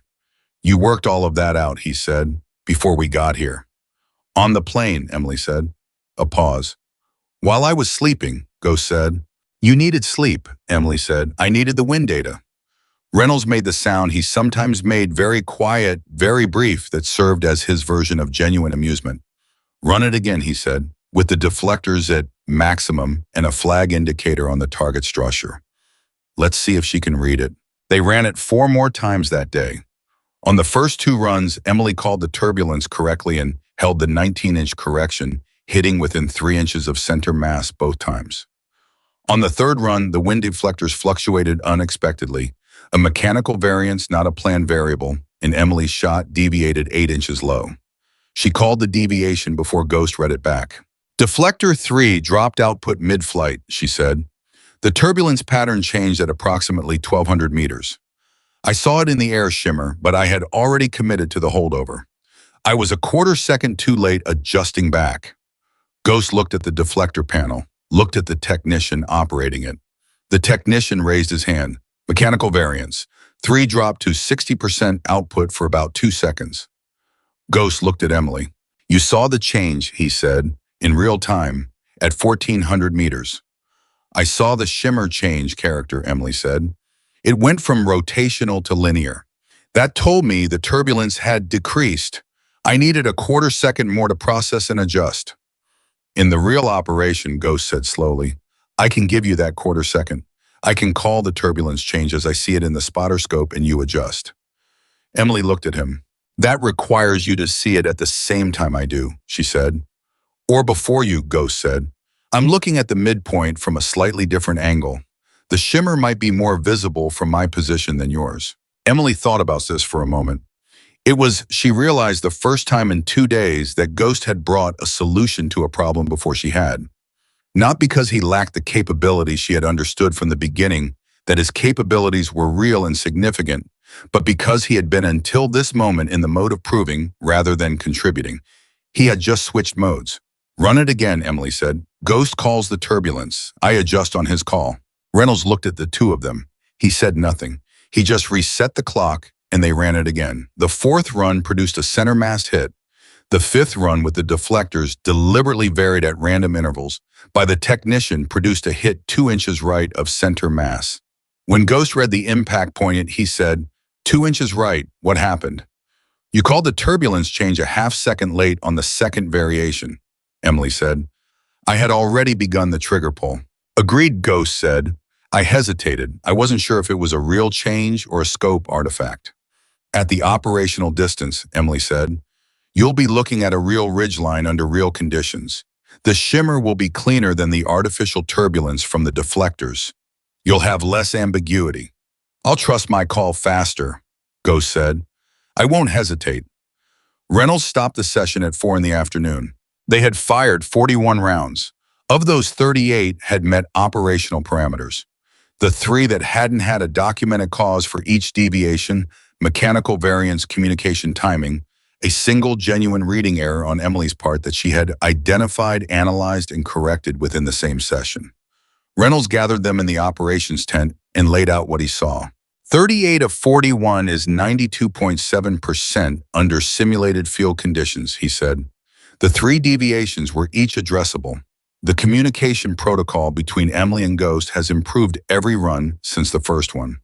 The turbulence reading problem has a solution. He paused. We have 9 days. We will run this protocol every day until insertion. By the time we're on that ridge, that 92.7 becomes 96, maybe higher. Ghost looked at the impact data laid out on the table. Commander, he said, I want to say something. Reynolds waited. Ghost looked at Emily. I have been a sniper for 9 years, he said. I have worked with 3 different long-range specialists in my career. I have never in 9 years worked with anyone who can do what she just did at Run 4. He paused. I was wrong about her when she walked into the briefing room. I want that on the record. Emily looked at Ghost steadily. You weren't wrong about the concern, she said. You were right that range performance doesn't automatically translate to field performance. You were testing a valid question. And Ghost said, and I'm glad you tested it, Emily said. If you'd accepted me on Walker's word without pushing, I'd have wondered what you were missing. Ghost made a sound. This time it was unambiguously a laugh. Brief, genuine, slightly surprised. Reynolds closed the data folder. Tomorrow 0600, he said. We run it under dawn light conditions. That's the actual light environment we'll be operating in. Everything from here is real conditions. They were walking back to the vehicles when Castillo's satellite phone rang. He answered, listened for 12 seconds, and then he stopped walking. Emily noticed him stop. She stopped too. Castillo looked at Reynolds. Sir, he said, Langley just updated the compound intelligence package. Reynolds said, what changed? Castillo said, Ramona's security detail has been doubled on the north face. 8 additional personnel. Observation posts at the 500-meter perimeter. And he paused. He looked at the phone as if the phone itself was the problem. The Friday morning appearance has been moved up. Reynolds was still. By how much, he said. Castillo said 40 minutes, 0520 to 0534, instead of 0600 to 0615. The silence on that Colorado mountainside in the cold air of late afternoon was the kind that happens when a variable you built your entire solution around has just been fundamentally altered. Emily did the recalculation in seconds. 0520 to 0534. Full dark conditions at that latitude in autumn at that elevation. The sun would not clear the eastern ridge until approximately 0612. No dawn light, no shimmer at the intercept point. No air turbulence visibility. The flag on the communications antenna might be barely visible through the scope at full magnification depending on the compound's exterior lighting. Might be. At that distance, at pre-dawn, the optical conditions were an entirely different problem than everything they had been building toward. Emily Reynolds said, he said it carefully the way people say a name when they are watching a person process something they might not be ready to hear the end of. I know, Emily said. The turbulence reading protocol. Doesn't work in the dark, Emily said. I can't see the shimmer. I can't see the grass. The flag might be visible, but not reliably. Ghost said very quietly, what do? We do. Emily stood in the cold and she went very still. Not the stillness of someone who doesn't know the answer. The stillness of someone who knows the answer and is making sure it's right before she says it out loud. Because once you say some things out loud, you have to live with them. We changed the solution, she said. To what? Reynolds said. Emily looked at him. Instead of reading the turbulence reactively, she said, I pre-calculate the exact deflection for every possible wind speed in the plus or minus 1 mile per hour forecast range. 5 scenarios, 3.0, 3.5, 4.0, 4.5, 5.0. For each scenario, I have a pre-built shot solution, elevation windage holdover that I load into my scope settings the night before and confirm on the morning of, based on the last wind reading I can get before we lose observation access. Reynolds was listening. The last reliable wind reading I can get from the compound approach corridor is approximately 90 minutes before the window, Emily said. At 0350, if the reading at 0350 is within the forecast range, which it will be unless there's a major atmospheric event and there isn't one forecast, then I have a 90% probability of having the correct preloaded solution. 90%, Ghost said, for a one-shot mission. For a one-shot mission, Emily confirmed, which is why we also build the Ghost communication protocol as a backup. If the flag is visible and Ghost can read the direction and approximate speed from the compound's exterior lights, he calls it at the moment the target clears the wall edge, and I have 2.5 seconds to confirm or adjust the preloaded solution. Reynolds looked at her for a long time. You just rebuilt the entire shot solution in 45 seconds, he said. I've been thinking about contingencies since the first briefing, Emily said. I had 4 backup approaches built before we got on the plane to Colorado. This condition-reduced visibility wind uncertainty was the second most likely complication I anticipated. What was the first? Reynolds said. Emily said the target not appearing. Another silence. Castillo was looking at her with an expression she hadn't seen from him before. He was the quietest member of the team. She had cataloged him as an observer. Someone who processed information rather than generated it in real time. The expression on his face now was the expression of an observer who has just seen something that reconfigured his model. Ma'am, Castillo said it was the first time he had used any form of address with her. She realized, can I ask you something? Go ahead, Emily said. How many contingency scenarios did you build for this mission? He said. Emily considered whether to answer fully. 11, she said. Complete solutions. Each one covers a different combination of variables that could change between now and the moment of the shot.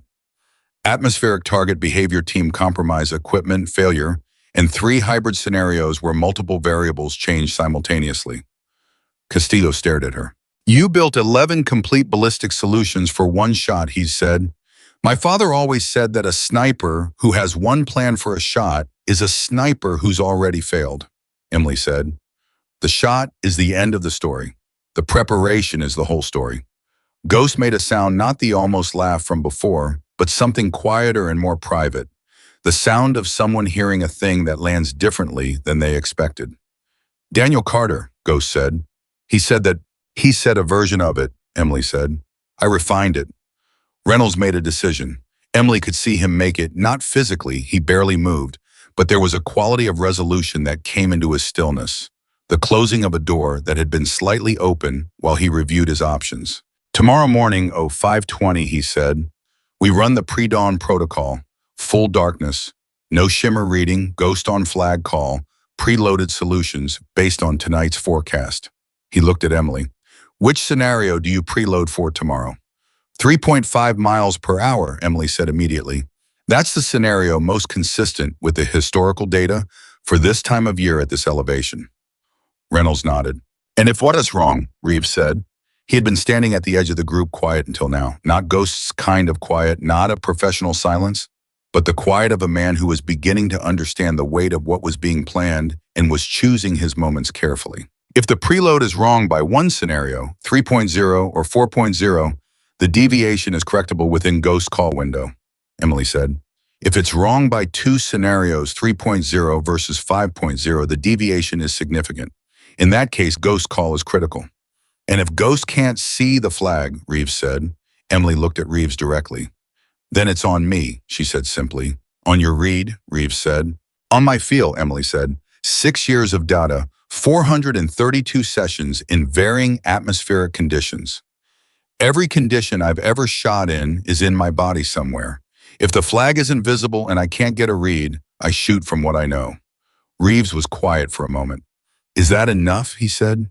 It was not a challenge. It was a genuine question asked with genuine concern from a man who needed the honest answer. Emily looked at him. Ask me again on Friday morning, she said. They ran the pre-dawn protocol the next morning at 05:20 under full darkness and a wind reading of 3.4 miles per hour. Emily preloaded the 3.5 scenario. Ghost could see the flag from his position, barely intermittently visible, only when the compound's exterior lights caught it at the right angle. He called the wind at 3.3 miles per hour northeast based on the flag behavior. Emily adjusted one click on her windage dial from the preloaded solution. She fired. Center mass. Ghost read the impact point through the spotter scope for a long time. 2 inches right of dead center, he said. 2 inches. Reynolds said, threshold for mission success. 6 inches, Ghost said. We're inside threshold by 4. Silence. Then Reynolds said in the tone of a man who has been waiting for something he wasn't sure he'd hear again. They ran it again at 05:30, center mass, and again at 05:40, 1 inch left of dead center. When the sun finally cleared the eastern ridge at 06:12 and lit the range with the particular clear light of Colorado morning, Emily and Ghost were sitting on the shooting platform with their backs against the equipment case and the empty brass from 17 dawn rounds around them, and nobody was saying anything because there was nothing left to say that the shooting hadn't already said. Reynolds came and stood in front of them. He looked at the impact data sheet. He looked at Emily. He said 7 days. Emily said 7 days. Reynolds said, you're ready.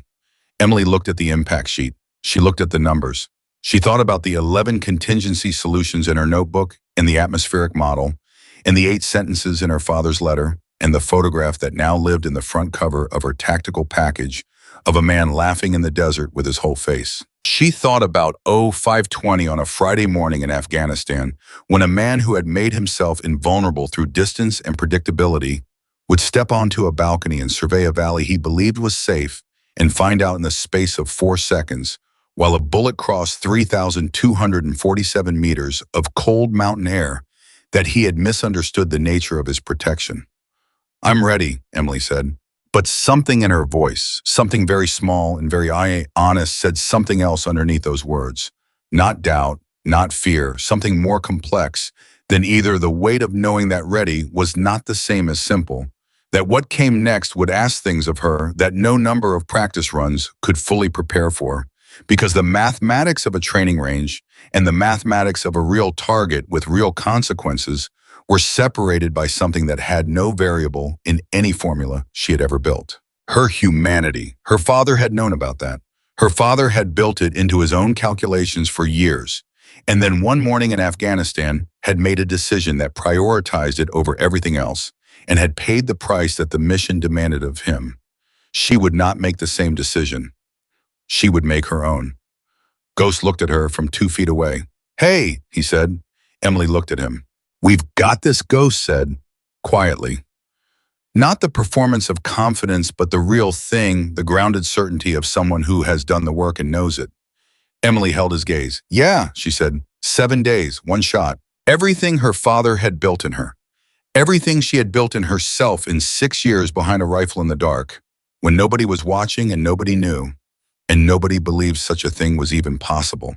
All of it had been leading to a Friday morning 7 days away, when the wind would come from the northeast, and the sky would still be dark, and a man on a balcony would step into a window that had been waiting for 20 years for someone to understand it completely enough to use it. Reynolds was already moving toward the vehicles. Castillo was on the satellite phone again, taking updated intelligence. Reeves was breaking down the equipment with the practiced efficiency of a man who has done this 10,000 times. Ghost stood up from the shooting platform and began collecting the brass rounds one by one with the careful deliberateness of someone who has decided that the details are where everything lives. Emily picked up her rifle.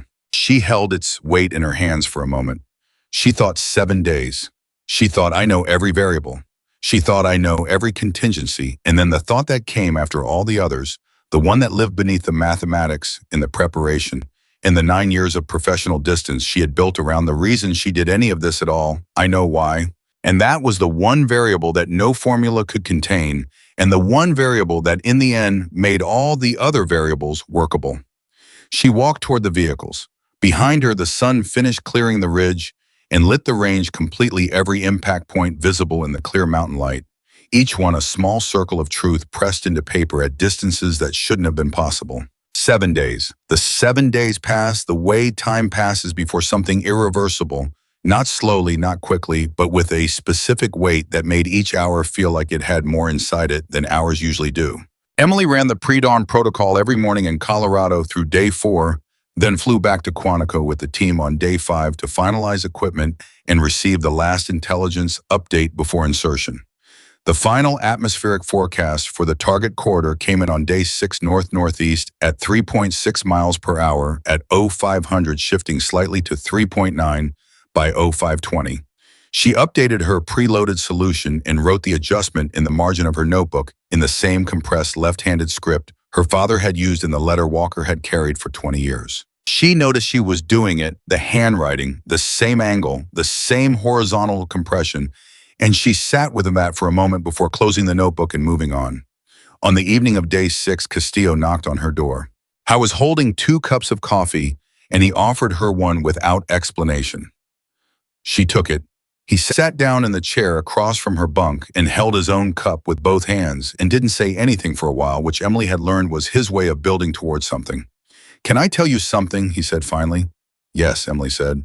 My first operation, Castillo said. I was 22. We went into a compound in Mosul looking for a cell leader who had been responsible for 3 IED attacks on American convoys. The intelligence was solid. The planning was thorough. Reynolds ran the mission personally. He paused. We got there and the compound was empty. He'd moved 12 hours before we inserted. We never figured out how he knew. Emily waited. I spent 6 months after that trying to understand what we missed, Castillo said. I analyzed every piece of intelligence, every decision point. I built a failure model the same way you build a ballistic solution, variable by variable. He stopped. I never found the gap. It just wasn't there. Sometimes the gap isn't in the planning. Sometimes it's in the luck, Emily said. Sometimes it's in the luck, Castillo agreed. He looked at his coffee. I'm not telling you this to make you nervous. I know, Emily said. I'm telling you because tomorrow when you're on that ridge and it's 0515 and the world is dark and you're running the last checks, I want you to know that everyone on this team has been in the moment where the plan meets reality and something doesn't fit. He looked at her directly. And everyone on this team has made the decision in that moment to trust their training anyway. Emily looked at him. How often does that work, she said. Castillo almost smiled. Often enough that we're still here, he said. He stood up. He took his coffee toward the door. Castillo, Emily said. He stopped. Thank you, she said. He nodded once and left. Emily sat with her coffee going cold and her notebook open on her knee, and the photograph of her father tucked into the front cover of the tactical package on the bunk beside her. And she thought about what Castillo had said, not with anxiety, but with the particular kind of attention she gave to true things when she encountered them. He was right. The plan would meet reality tomorrow morning, and something would not fit, and she would have to make a decision in a window that did not allow for extended deliberation, and the only resource she would have in that moment was everything she had built in the years before it. She thought she had built enough. She thought, but she did not know. That was the thing her father had never been able to teach her. Not because he lacked the skill, but because it was not teachable. The difference between thinking you're ready and finding out you are. Tomorrow she would find out. She closed her notebook. She turned off the light. She slept. At 0200 on the morning of insertion, the team assembled in the equipment room. Reynolds ran through the final briefing in 11 minutes. The intelligence update was unchanged from the previous evening. Compound security On the north face, 8 additional personnel observation posts at the 500-meter perimeter target appearance window, 0520 to 0534. The atmospheric forecast held at 3.6 to 3.9 miles per hour north-northeast. Emily's preloaded solution was scenario 3.5 with a planned live adjustment based on the 0350 wind reading from the approach corridor. Reynolds looked around the room when he finished. Questions, he said. It was not entirely a question. Nobody spoke. Good, Reynolds said. We insert at 0245. Move out. The infiltration took 2 hours and 7 minutes. Emily did not think about the shot during the movement. She had learned years ago that the worst thing a shooter could do in the hours before a critical engagement was rehearse the shot mentally. Not because mental rehearsal was bad, she had done thousands of hours of it in preparation, but because rehearsal at the wrong time created a cognitive rigidity that made real-time adaptation harder. The shot would happen when it happened under the conditions that existed, and what she needed between now and then was not more rehearsal. What she needed was to be fully present in the body she was moving through dark mountain terrain, with tracking her footing and her breathing and the position of the team around her. She tracked Reeves 2 steps ahead of her. She tracked Ghost 3 steps to her left. She tracked Reynolds 10 meters forward on point. She tracked Castillo at the rear. The team moved in a silence that was not the silence of absence, but the silence of 5 people who have been trained to occupy space as minimally as possible, to exist in an environment without disturbing it any more than necessary to pass through the world, leaving the lightest possible trace. At 0412, they reached the primary shooting position. Emily set up in 4 minutes and 30 seconds. It was the fastest she had set up in any session, including practice. She did not rush. Rushing was not what made it fast. What made it fast was the absence of uncertainty. Every component went where it went because she had placed it there 10,000 times and her hands knew the positions. The way musicians know chord shapes not as decisions, but as the physical memory of decisions made so long ago, they had become automatic. Ghost set up the spotting scope at 0416. He ran a quick focus check called his wind estimate from the approach corridor at 3.5 miles per hour, which matched Emily's preloaded solution exactly. 3.5, Emily said. Preload confirmed. Confirmed, Ghost said. Reynolds was positioned 10 meters back far enough not to interfere with the shooting operation close enough to maintain command overview. Reeves was on perimeter. Castillo was on the satellite uplink pulling the final intelligence feed. At 0422, Castillo said very quietly, update from Langley. Reynolds moved to him. Emily heard the exchange in pieces. Not because it was quiet, they were all within 15 meters of each other, but because she was simultaneously running a final equipment check and tracking the atmospheric conditions through the scope, and her brain was allocating resources the way it always did before a shot, prioritizing sensory input in a specific order. What she heard was enough. Compound has increased activity in the last 2 hours, Castillo said. 6 additional vehicles arrived at the main gate at 0340, unknown personnel count. Langley can't determine if it's a security reinforcement or if Rahman is moving, Reynolds said. Does he appear to be relocating? And Castillo said, unknown. The vehicle movement is inconsistent with standard security rotation. It could be a visiting delegation. It could be pre-relocation staging. Reynolds said, probability assessment on the 0520 appearance. Castillo said, Langley drops it to 62%. Silence.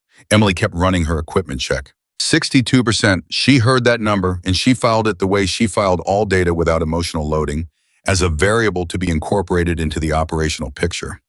62% meant there was a 38% chance nobody would appear on that balcony at 0520. It meant there was a 62% chance that everything she had built over 7 days and 6 years would have its moment. She could not change the probability. She could only be ready if the 62% materialized. We hold position, Reynolds said. Not a question, a decision. If he appears, we take the shot. If he doesn't appear by 0534, we begin extraction. Copy, the team said. Emily said nothing. She was already behind the scope. At 0458, Ghost said quietly, wind check. Emily had already done it. 3.6 north-northeast. Inside scenario range. Preload holds. Copy, Ghost said. At 05:08, Reeves said, movement at the perimeter observation post 7 o'clock position. Emily heard Reynolds move.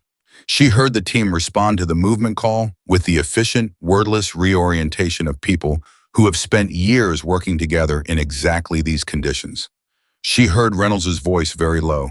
Hold positions. Do not engage. Perimeter post is standard rotation. 3 minutes of absolute silence. At 05:11, Reeves said, post rotation complete. 2 personnel. Standard equipment. They haven't altered their search pattern. Copy, Reynolds said. We're good. Emily had not moved during any of this. Not because she was suppressing the instinct to respond. She genuinely did not feel the pull to respond. Her focus had a quality during the pre-shot period that she had never found a satisfying way to describe to anyone who hadn't experienced it. Something like the narrowing of a river as it approaches a drop, the same water, the same force, but concentrated, accelerating, acquiring a specificity of direction that it didn't have in the wider channel. Everything unnecessary was falling away. Everything necessary was becoming more present. At 05:17, Ghost said, balcony, left side. There's a light source. Emily found it in the scope before he finished the sentence. Interior light through the balcony door. The door was not open, but the light behind it had increased, which meant something on the other side of that door had changed. A lamp switched on a person moving through the room, a routine beginning. He's getting ready, Emily said. Agreed, Ghost said. Wind is steady, 3.6 holding. Emily settled. She did not go through a checklist at this point. Checklists were for the setup phase. She was past the setup phase. What she did was something that had no name in any training manual she had ever read. A final interior alignment, the last adjustment, not of equipment, but of self. The thing her father had called finding your zero, which had nothing to do with the technical zero of a rifle scope and everything to do with the zero of a person.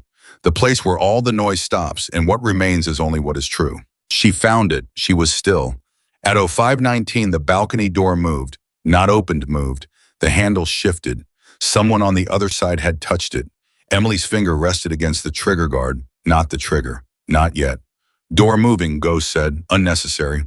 Emily could see it, but correct procedure, and she was glad he was calling it because it told her his scope was clear and his attention was exactly where it needed to be.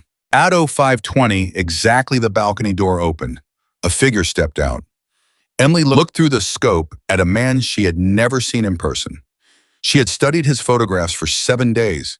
She knew his height, his build, his posture, the way he carried his shoulders, the distinctive way he held his head, slightly tilted to the left, a habit visible in every surveillance photograph Langley had produced over 19 years of monitoring. The head tilt was there. It was him. Target confirmed, Ghost said. His voice was completely flat, completely controlled. Raman, north face balcony, 05:20 on schedule. Emily's thumb moved to the safety. She came off safe. Wind holding at 3.6, Ghost said. North-northeast. Preload is good. Emily took one breath, let half of it out, held there. She looked at the flag on the communications antenna. Barely visible in the compound's exterior lighting, the flag showed consistent north-northeast at the rate her preload solution had accounted for. She moved her eye through the entire sight picture. She checked the balcony wall edge on the left side. The target was clear of obstruction. He was standing at the forward railing, looking out at the valley below. The 14-second window had begun. She counted to herself, not with numbers, but with the rhythm she used, the one her father had taught her, not a count, but a cadence, something you feel rather than think. 3 seconds in, she confirmed the sight picture one final time. She confirmed her hold. She confirmed her breath. And then the world split. At 05:22, a sound came from the left side of the perimeter. Not a gunshot, not an explosion. A human sound, a shout short and sharp, the kind of sound that carries an alarm in it regardless of what language it's in, regardless of whether you know the words. The target moved, not away from the railing, toward it, leaning forward, looking down into the courtyard, below his body, suddenly oriented differently than it had been. His head, no longer tilted left, but turning right, turning away from Emily's sight picture. On the balcony, the figure was now 3/4 turned. His upper body was angled away. His center mass was partially occluded by the railing structure. Emily heard Reynolds' very low and very controlled Carter status. She was already recalculating. The sight picture had changed. The preloaded solution was built for a forward-facing standing target at the primary position. The target was now partially turned, partially occluded, and moving not rapidly, not fleeing, but in the way that a man responds to a sound below him, leaning and turning to see. She had approximately 6 seconds remaining in the window. "Ghost," she said. Her voice was the same as it was on the range, not strained, not elevated. "Give me the partial occlusion." Ghost read the sight picture instantly. Right shoulder and head visible, left shoulder behind railing structure. Center mass partial, maybe 60% exposed. Wind, still 3.6, holding. Emily did the recalculation. A partially turned target at this distance with 60% of center mass exposed required a different hold.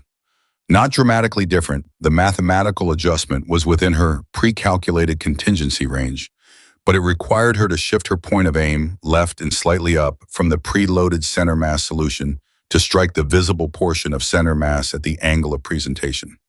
She had trained for this. Not this exactly, but the principle exactly.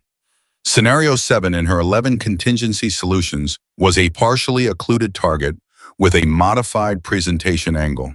She had fired that scenario 41 times in Colorado. She had hit 39 of 41. She shifted her point of aim. 4 seconds, Ghost said. Emily found the hold. She confirmed it. She breathed. And in the space of one heartbeat, not metaphorically, actually one heartbeat, she could feel it, the pause between the beats. Something happened that she would spend years afterward trying to find the right language for. She heard her father's voice. Not audibly, not in any way that would sound rational described to someone who wasn't inside it, but in the way that deeply internalized things surface at moments of maximum focus. The way a musician hears their teacher's correction in their own hands without consciously recalling it. She heard the last thing Daniel Carter had said to her in person, 3 weeks before he deployed for the last time, standing in the kitchen of their house in Virginia with a cup of coffee and the particular expression he wore when he was telling her something he wanted her to keep. He had said, "When everything else changes, the truth of the shot doesn't. The bullet doesn't know about the complications. It only knows the physics. You handle the complications. Let the bullet handle the physics." Emily Carter handled the complications. She confirmed the hold. She controlled her breath. She squeezed the trigger. The Barrett M82A1 fired. The sound was enormous and absolute, and for a fraction of a second, it was the only thing that existed on that ridge. Then the sound was gone, and there was only the silence of 3,247 meters of Afghan mountain air, and the 4 seconds it took for a .50 caliber projectile to cross them. Emily did not move. Ghost had his eye to the spotting scope. 1 second, 2 seconds. Reynolds did not speak. Nobody spoke. 3 seconds. Emily was still behind her scope. She could see the balcony. She could see the target still partially turned, still looking down at the courtyard below, completely unaware. 4 seconds. The target dropped. Not dramatically.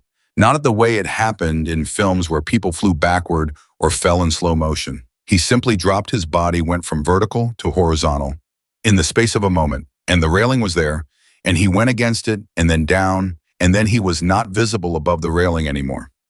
Ghost said in a voice so controlled it was almost without inflection, "Hit, target is down, balcony north face, target is down." Nobody moved for 3 full seconds. Then Reynolds said, "Confirmed."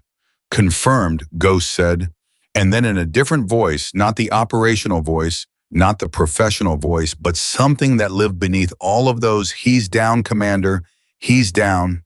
Reynolds said, "Extract, now move." The team moved. Emily cycled the bolt, ejected the casing. She looked at it for 1 second before she dropped it in her pocket. A habit from the range. The brass always came home. She had done it 10,000 times, and she did it now.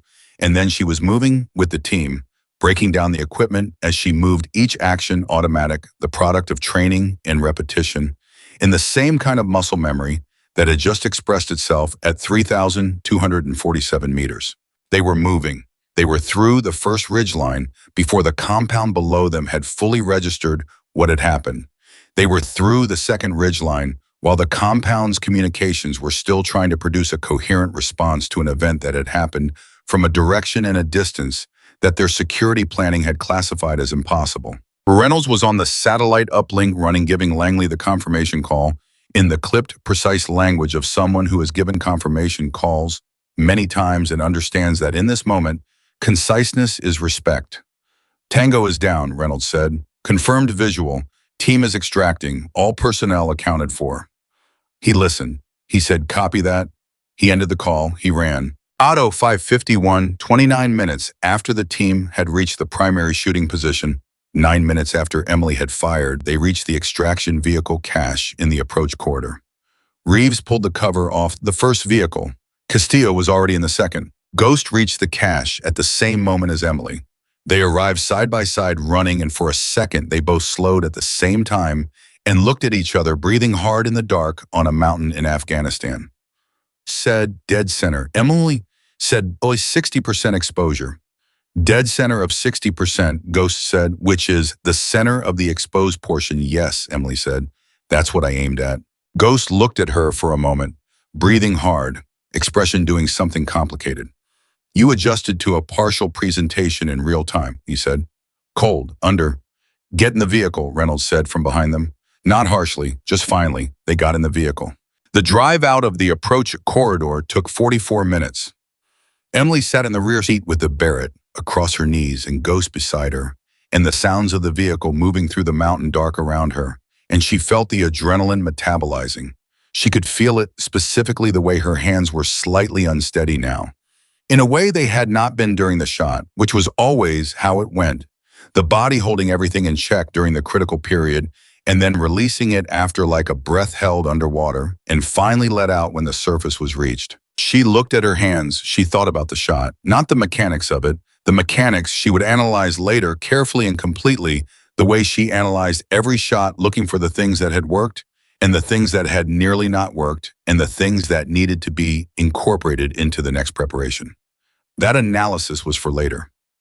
What she was thinking about now was something else. She was thinking about the moment just before she fired, the recalculation, the shift in point of aim, and underneath both of those things, her father's voice, the thing he had said in the kitchen, the thing she had never been consciously planning to use, the thing that had surfaced at the exact moment it needed to surface because it had been there for years, quiet and present, waiting. When everything else changes, the truth of the shot doesn't. She felt something settle in her chest. Not relief exactly, not triumph. Something quieter and more permanent than either of those things, the feeling she thought of something being completed. Not finished, completed. The way a circle completes when the line comes back to where it started, not ending, but arriving. Reynolds turned from the front seat.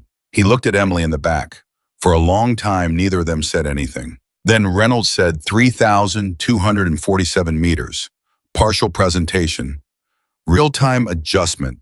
In the dark. He paused. I have been doing this for 30 years. I have worked with the best shooters in the world. Another pause. Longer. I have never seen anything like that. Emily held his gaze. My father could have made that shot, she said. Reynolds shook his head, very slightly, but clearly. Maybe, he said, but Daniel would have made it under perfect conditions. You made it when the conditions changed. He looked at her with the expression she had first seen on the training range, the expression of a man whose ceiling had moved. That's not the same thing, Emily. That's not the same thing at all. Emily looked at her hands. She thought about perfect conditions and changed conditions and the difference between them, and she thought about the 7 sentences before the 7th in her father's letter, the ones she had read 100 times without fully hearing them, the ones that said in different words that the question he was leaving her was not whether she could match him. The question was whether she could become what he had known from the beginning that she was. The vehicle moved through the dark. At 0642, they crossed the border into the extraction corridor, and the mission clock officially ended. Reynolds called Langley with the final status update. The team around Emily was quiet, with the particular quiet of people who have just come through something real and need a moment to let it be real before it becomes language. Ghost had been sitting beside her the entire drive without speaking. At 0644, he said, "Hey." Emily looked at him. "The 4th practice run in Colorado," Ghost said. "When we first got the timing right together. When the shot went dead center and I read it back and neither of us said anything for about 30 seconds. I remember, Emily said. I knew then, Ghost said. I wasn't going to say it because it's a bad habit to declare victory before the operation. But I knew. Emily was quiet for a moment. What did you know? She said. That we were going to get him, Ghost said. That this was going to work. Not because I was certain about all the variables. Because I was certain about you. Emily looked at him. She thought about what it meant, what it actually meant for a man who had spent 9 years being the primary, being the one that certainty was directed at, to say that he was certain about someone else. What that cost, what it required. Thank you, she said, for calling the wind, for not hesitating. I told you I wouldn't, Ghost said. You told me, Emily said, and you didn't. Ghost looked forward through the windshield at the mountain road disappearing into the headlights. Your father trained you well, he said. Emily held the Barrett a little more steadily on her knees. Yeah, she said quietly. He did. At 07:18, they reached the forward operating base. Reynolds got out of the vehicle first. He stood beside it for a moment in the early morning air, which was cold and very clear. The kind of air that makes everything feel like it has edges. He looked at the mountains behind them. Then he looked at the team. Then he looked at Emily. He said, "What you did up there." Emily waited. Reynolds seemed to decide something.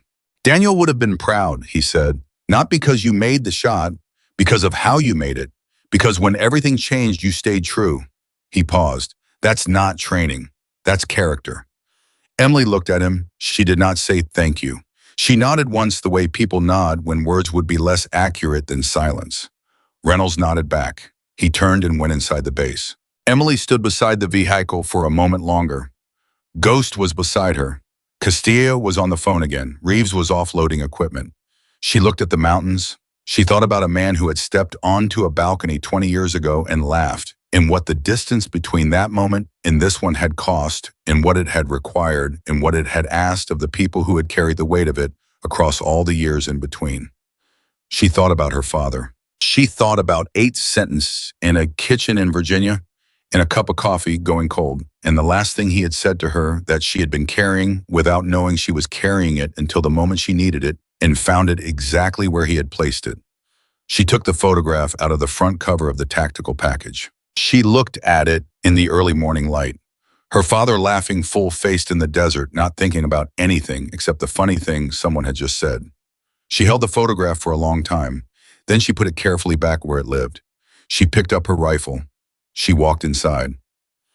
The debrief at the forward operating base lasted 4 hours and 11 minutes. Emily had been through post-mission debriefs before not combat ones, but the technical debriefs that followed major equipment failures or complex maintenance operations, the ones where every decision made under pressure was reconstructed and examined in the cold light of institutional review.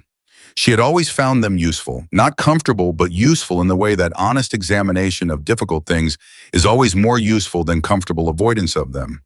This debrief was different. Langley had a representative on the satellite link. There were 2 men from the intelligence side of the operation, whose names she was not given and whose faces she could not see on the encrypted video feed. Reynolds ran the operational side. Walker, Colonel James Walker, retired the man who had carried a letter for 20 years and driven to a workshop in Virginia with a manila folder and 5 minutes of her time. Walker was on the feed too, and he was the only person on it whose face Emily could read clearly. He looked like a man who had put something down after carrying it for a very long time. Reynolds walked through the mission timeline with the systematic precision Emily had come to expect from him, not linear exactly, but structured around decision points. The moments where the plan had met reality and either held or required adaptation. He described the intelligence update at 0422, the 62% probability assessment, the decision to hold position. He described the perimeter security rotation at 0508.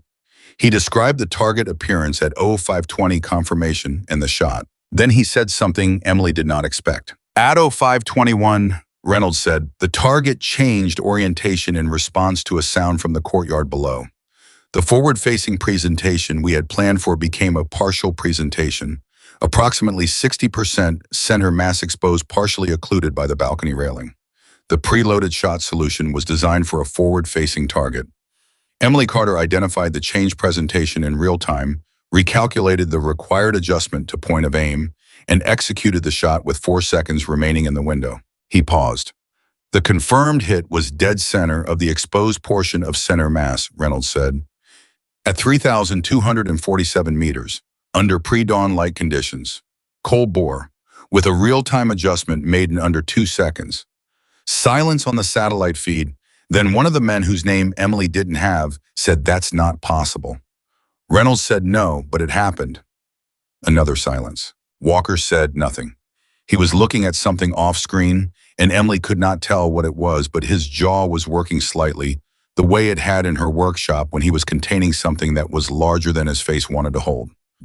The Langley representative, a woman, her voice precise and professional, said, "Specialist Carter, can you walk us through the real-time adjustment, specifically the decision process?" Emily described it.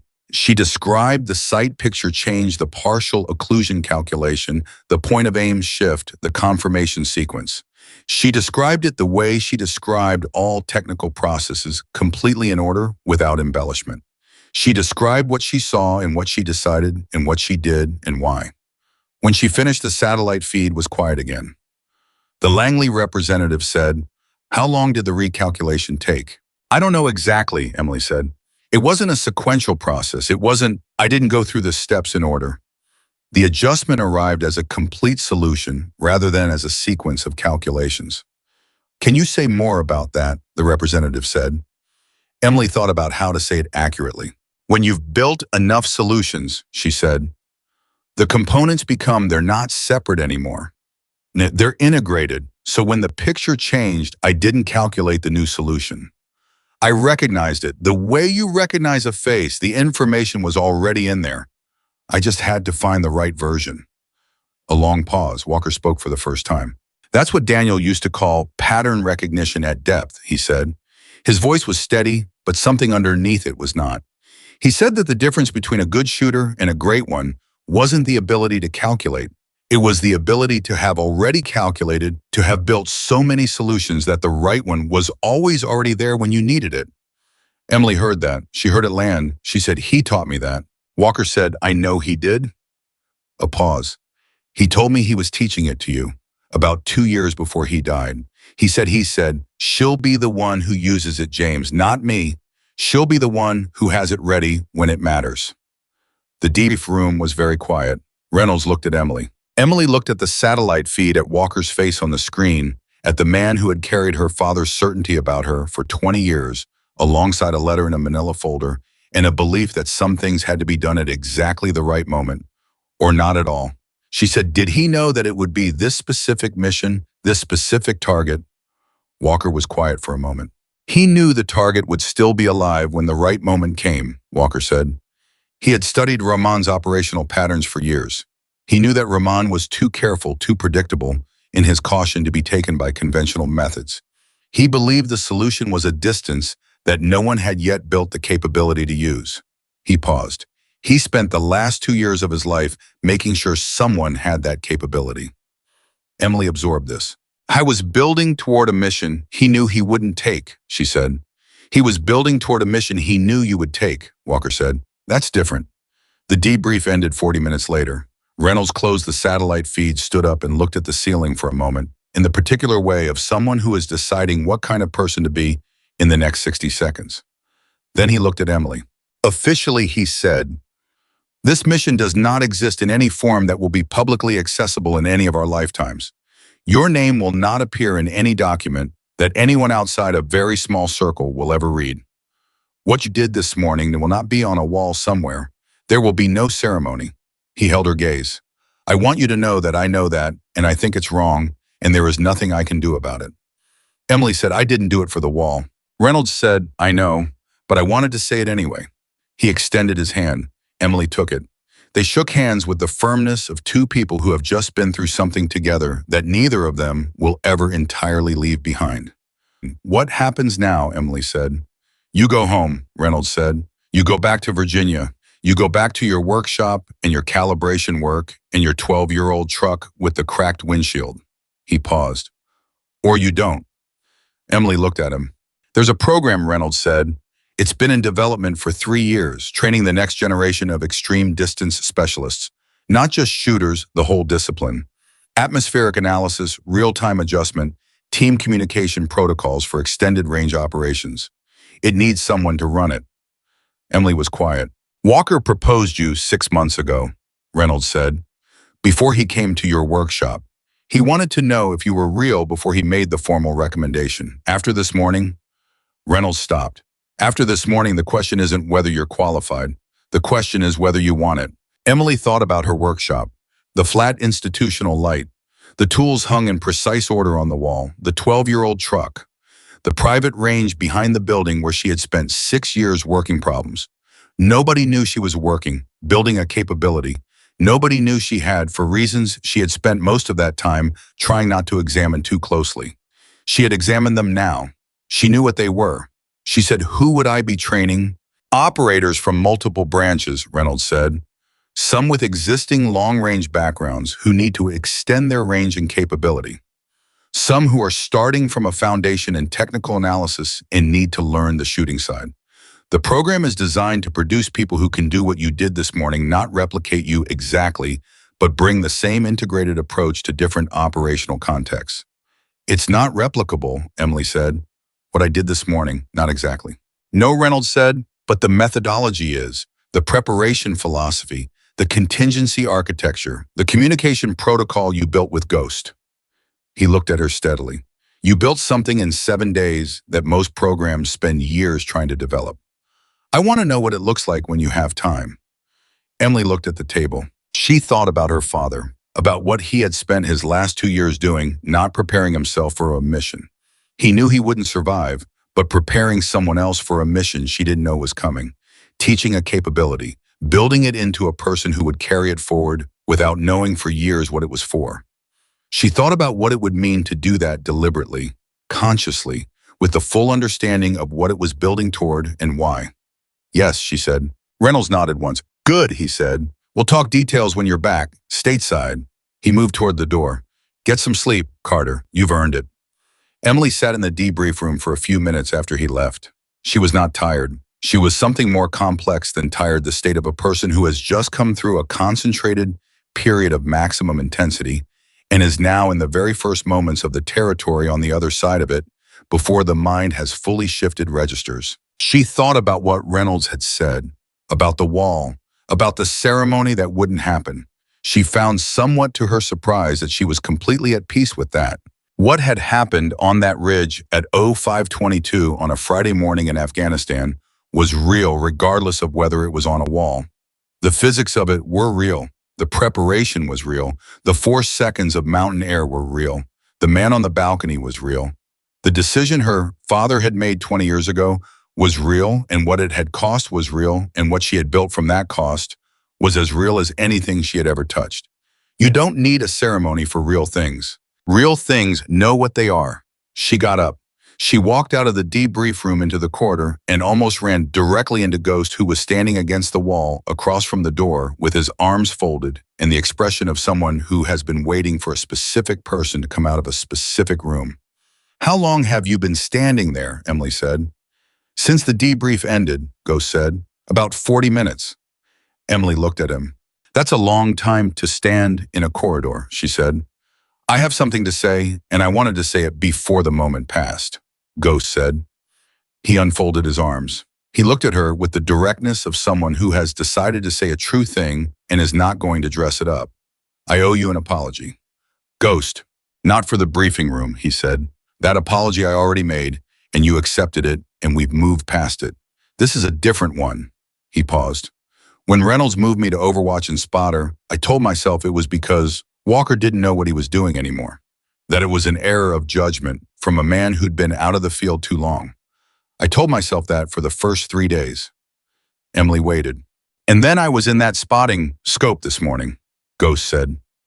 Calling your wind at 3.6, watching the flag on that antenna, and then watching you put a round dead center on a partially exposed target at 3,247 meters in the dark, and I understood something. He stopped.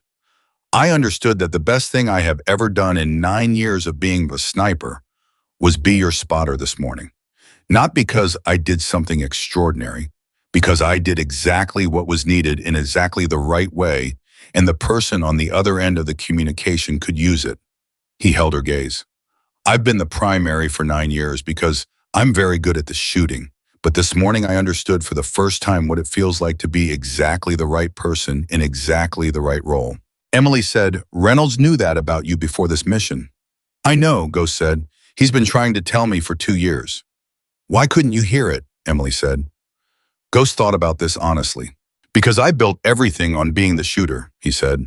The whole architecture of who I am in this work, it was built on that one capability. And being told you're more valuable in a different role sounds like being told the thing you built your identity on isn't as valuable as you thought. Is that what it turned out to be? Emily said.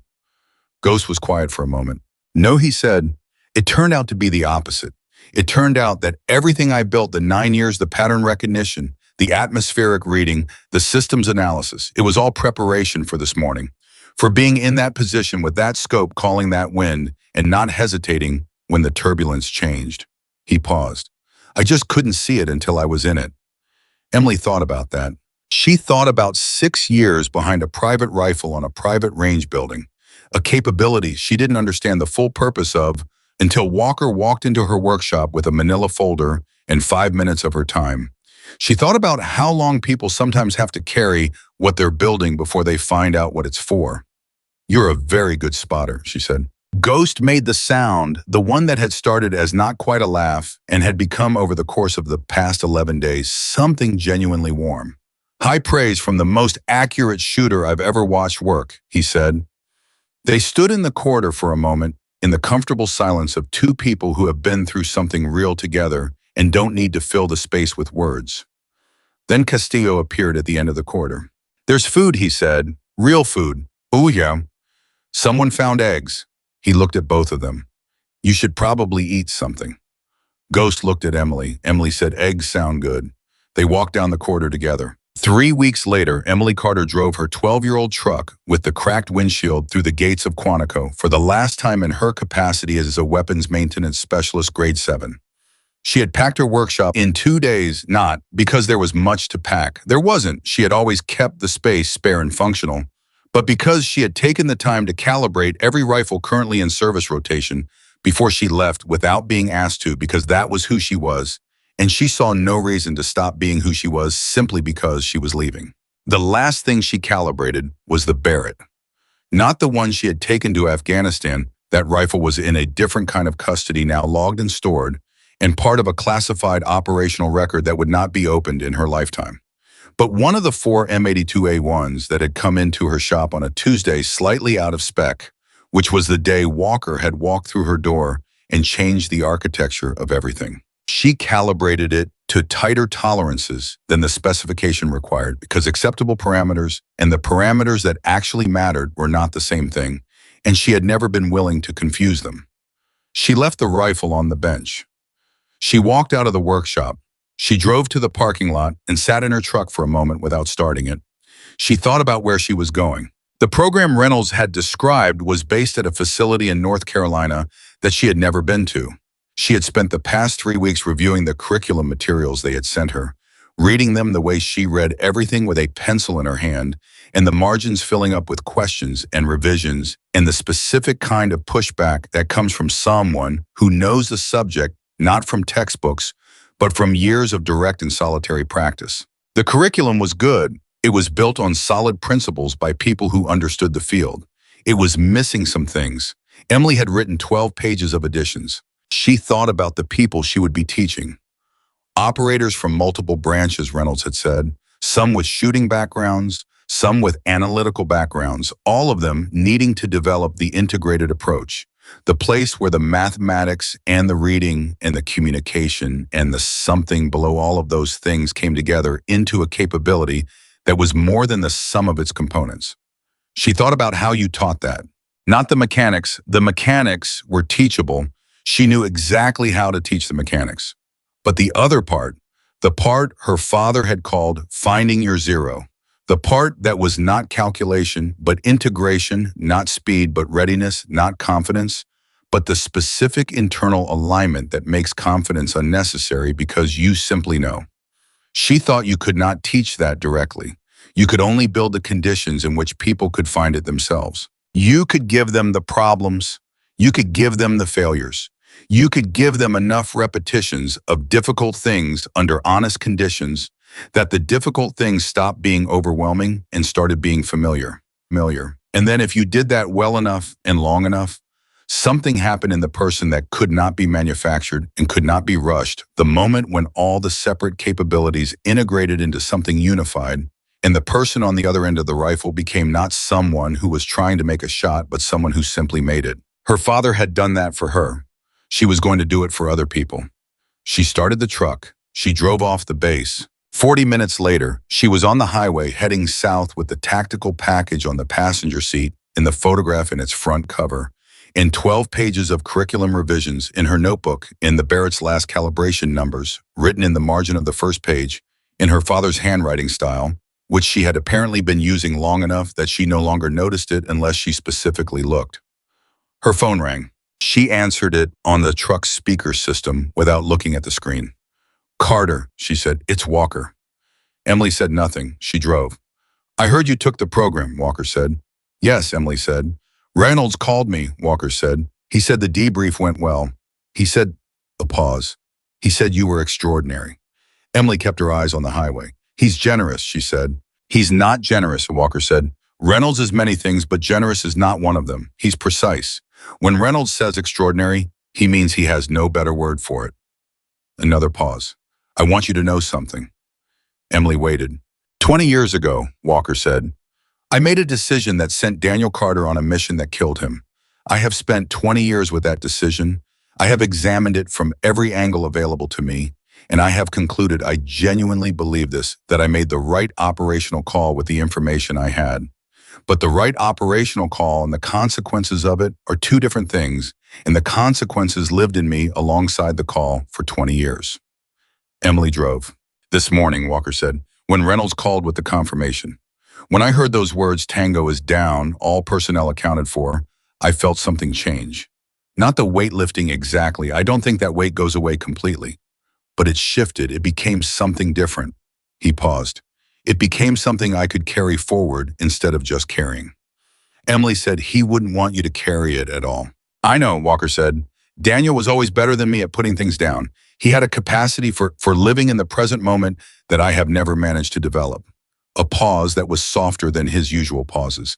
"You have some of that. I noticed it in your workshop that first day. You were completely present in what you were doing, not distracted by me not performing attention, actually there." "He taught me that too," Emily said. "He said the only shot that matters is the one you're taking right now, not the last one and not the next one." Walker said quietly, "That sounds like him." They drove in silence for a moment, Emily on the highway heading south, Walker wherever he was. The two of them connected by a phone line and 20 years of a story that had finally this morning arrived somewhere.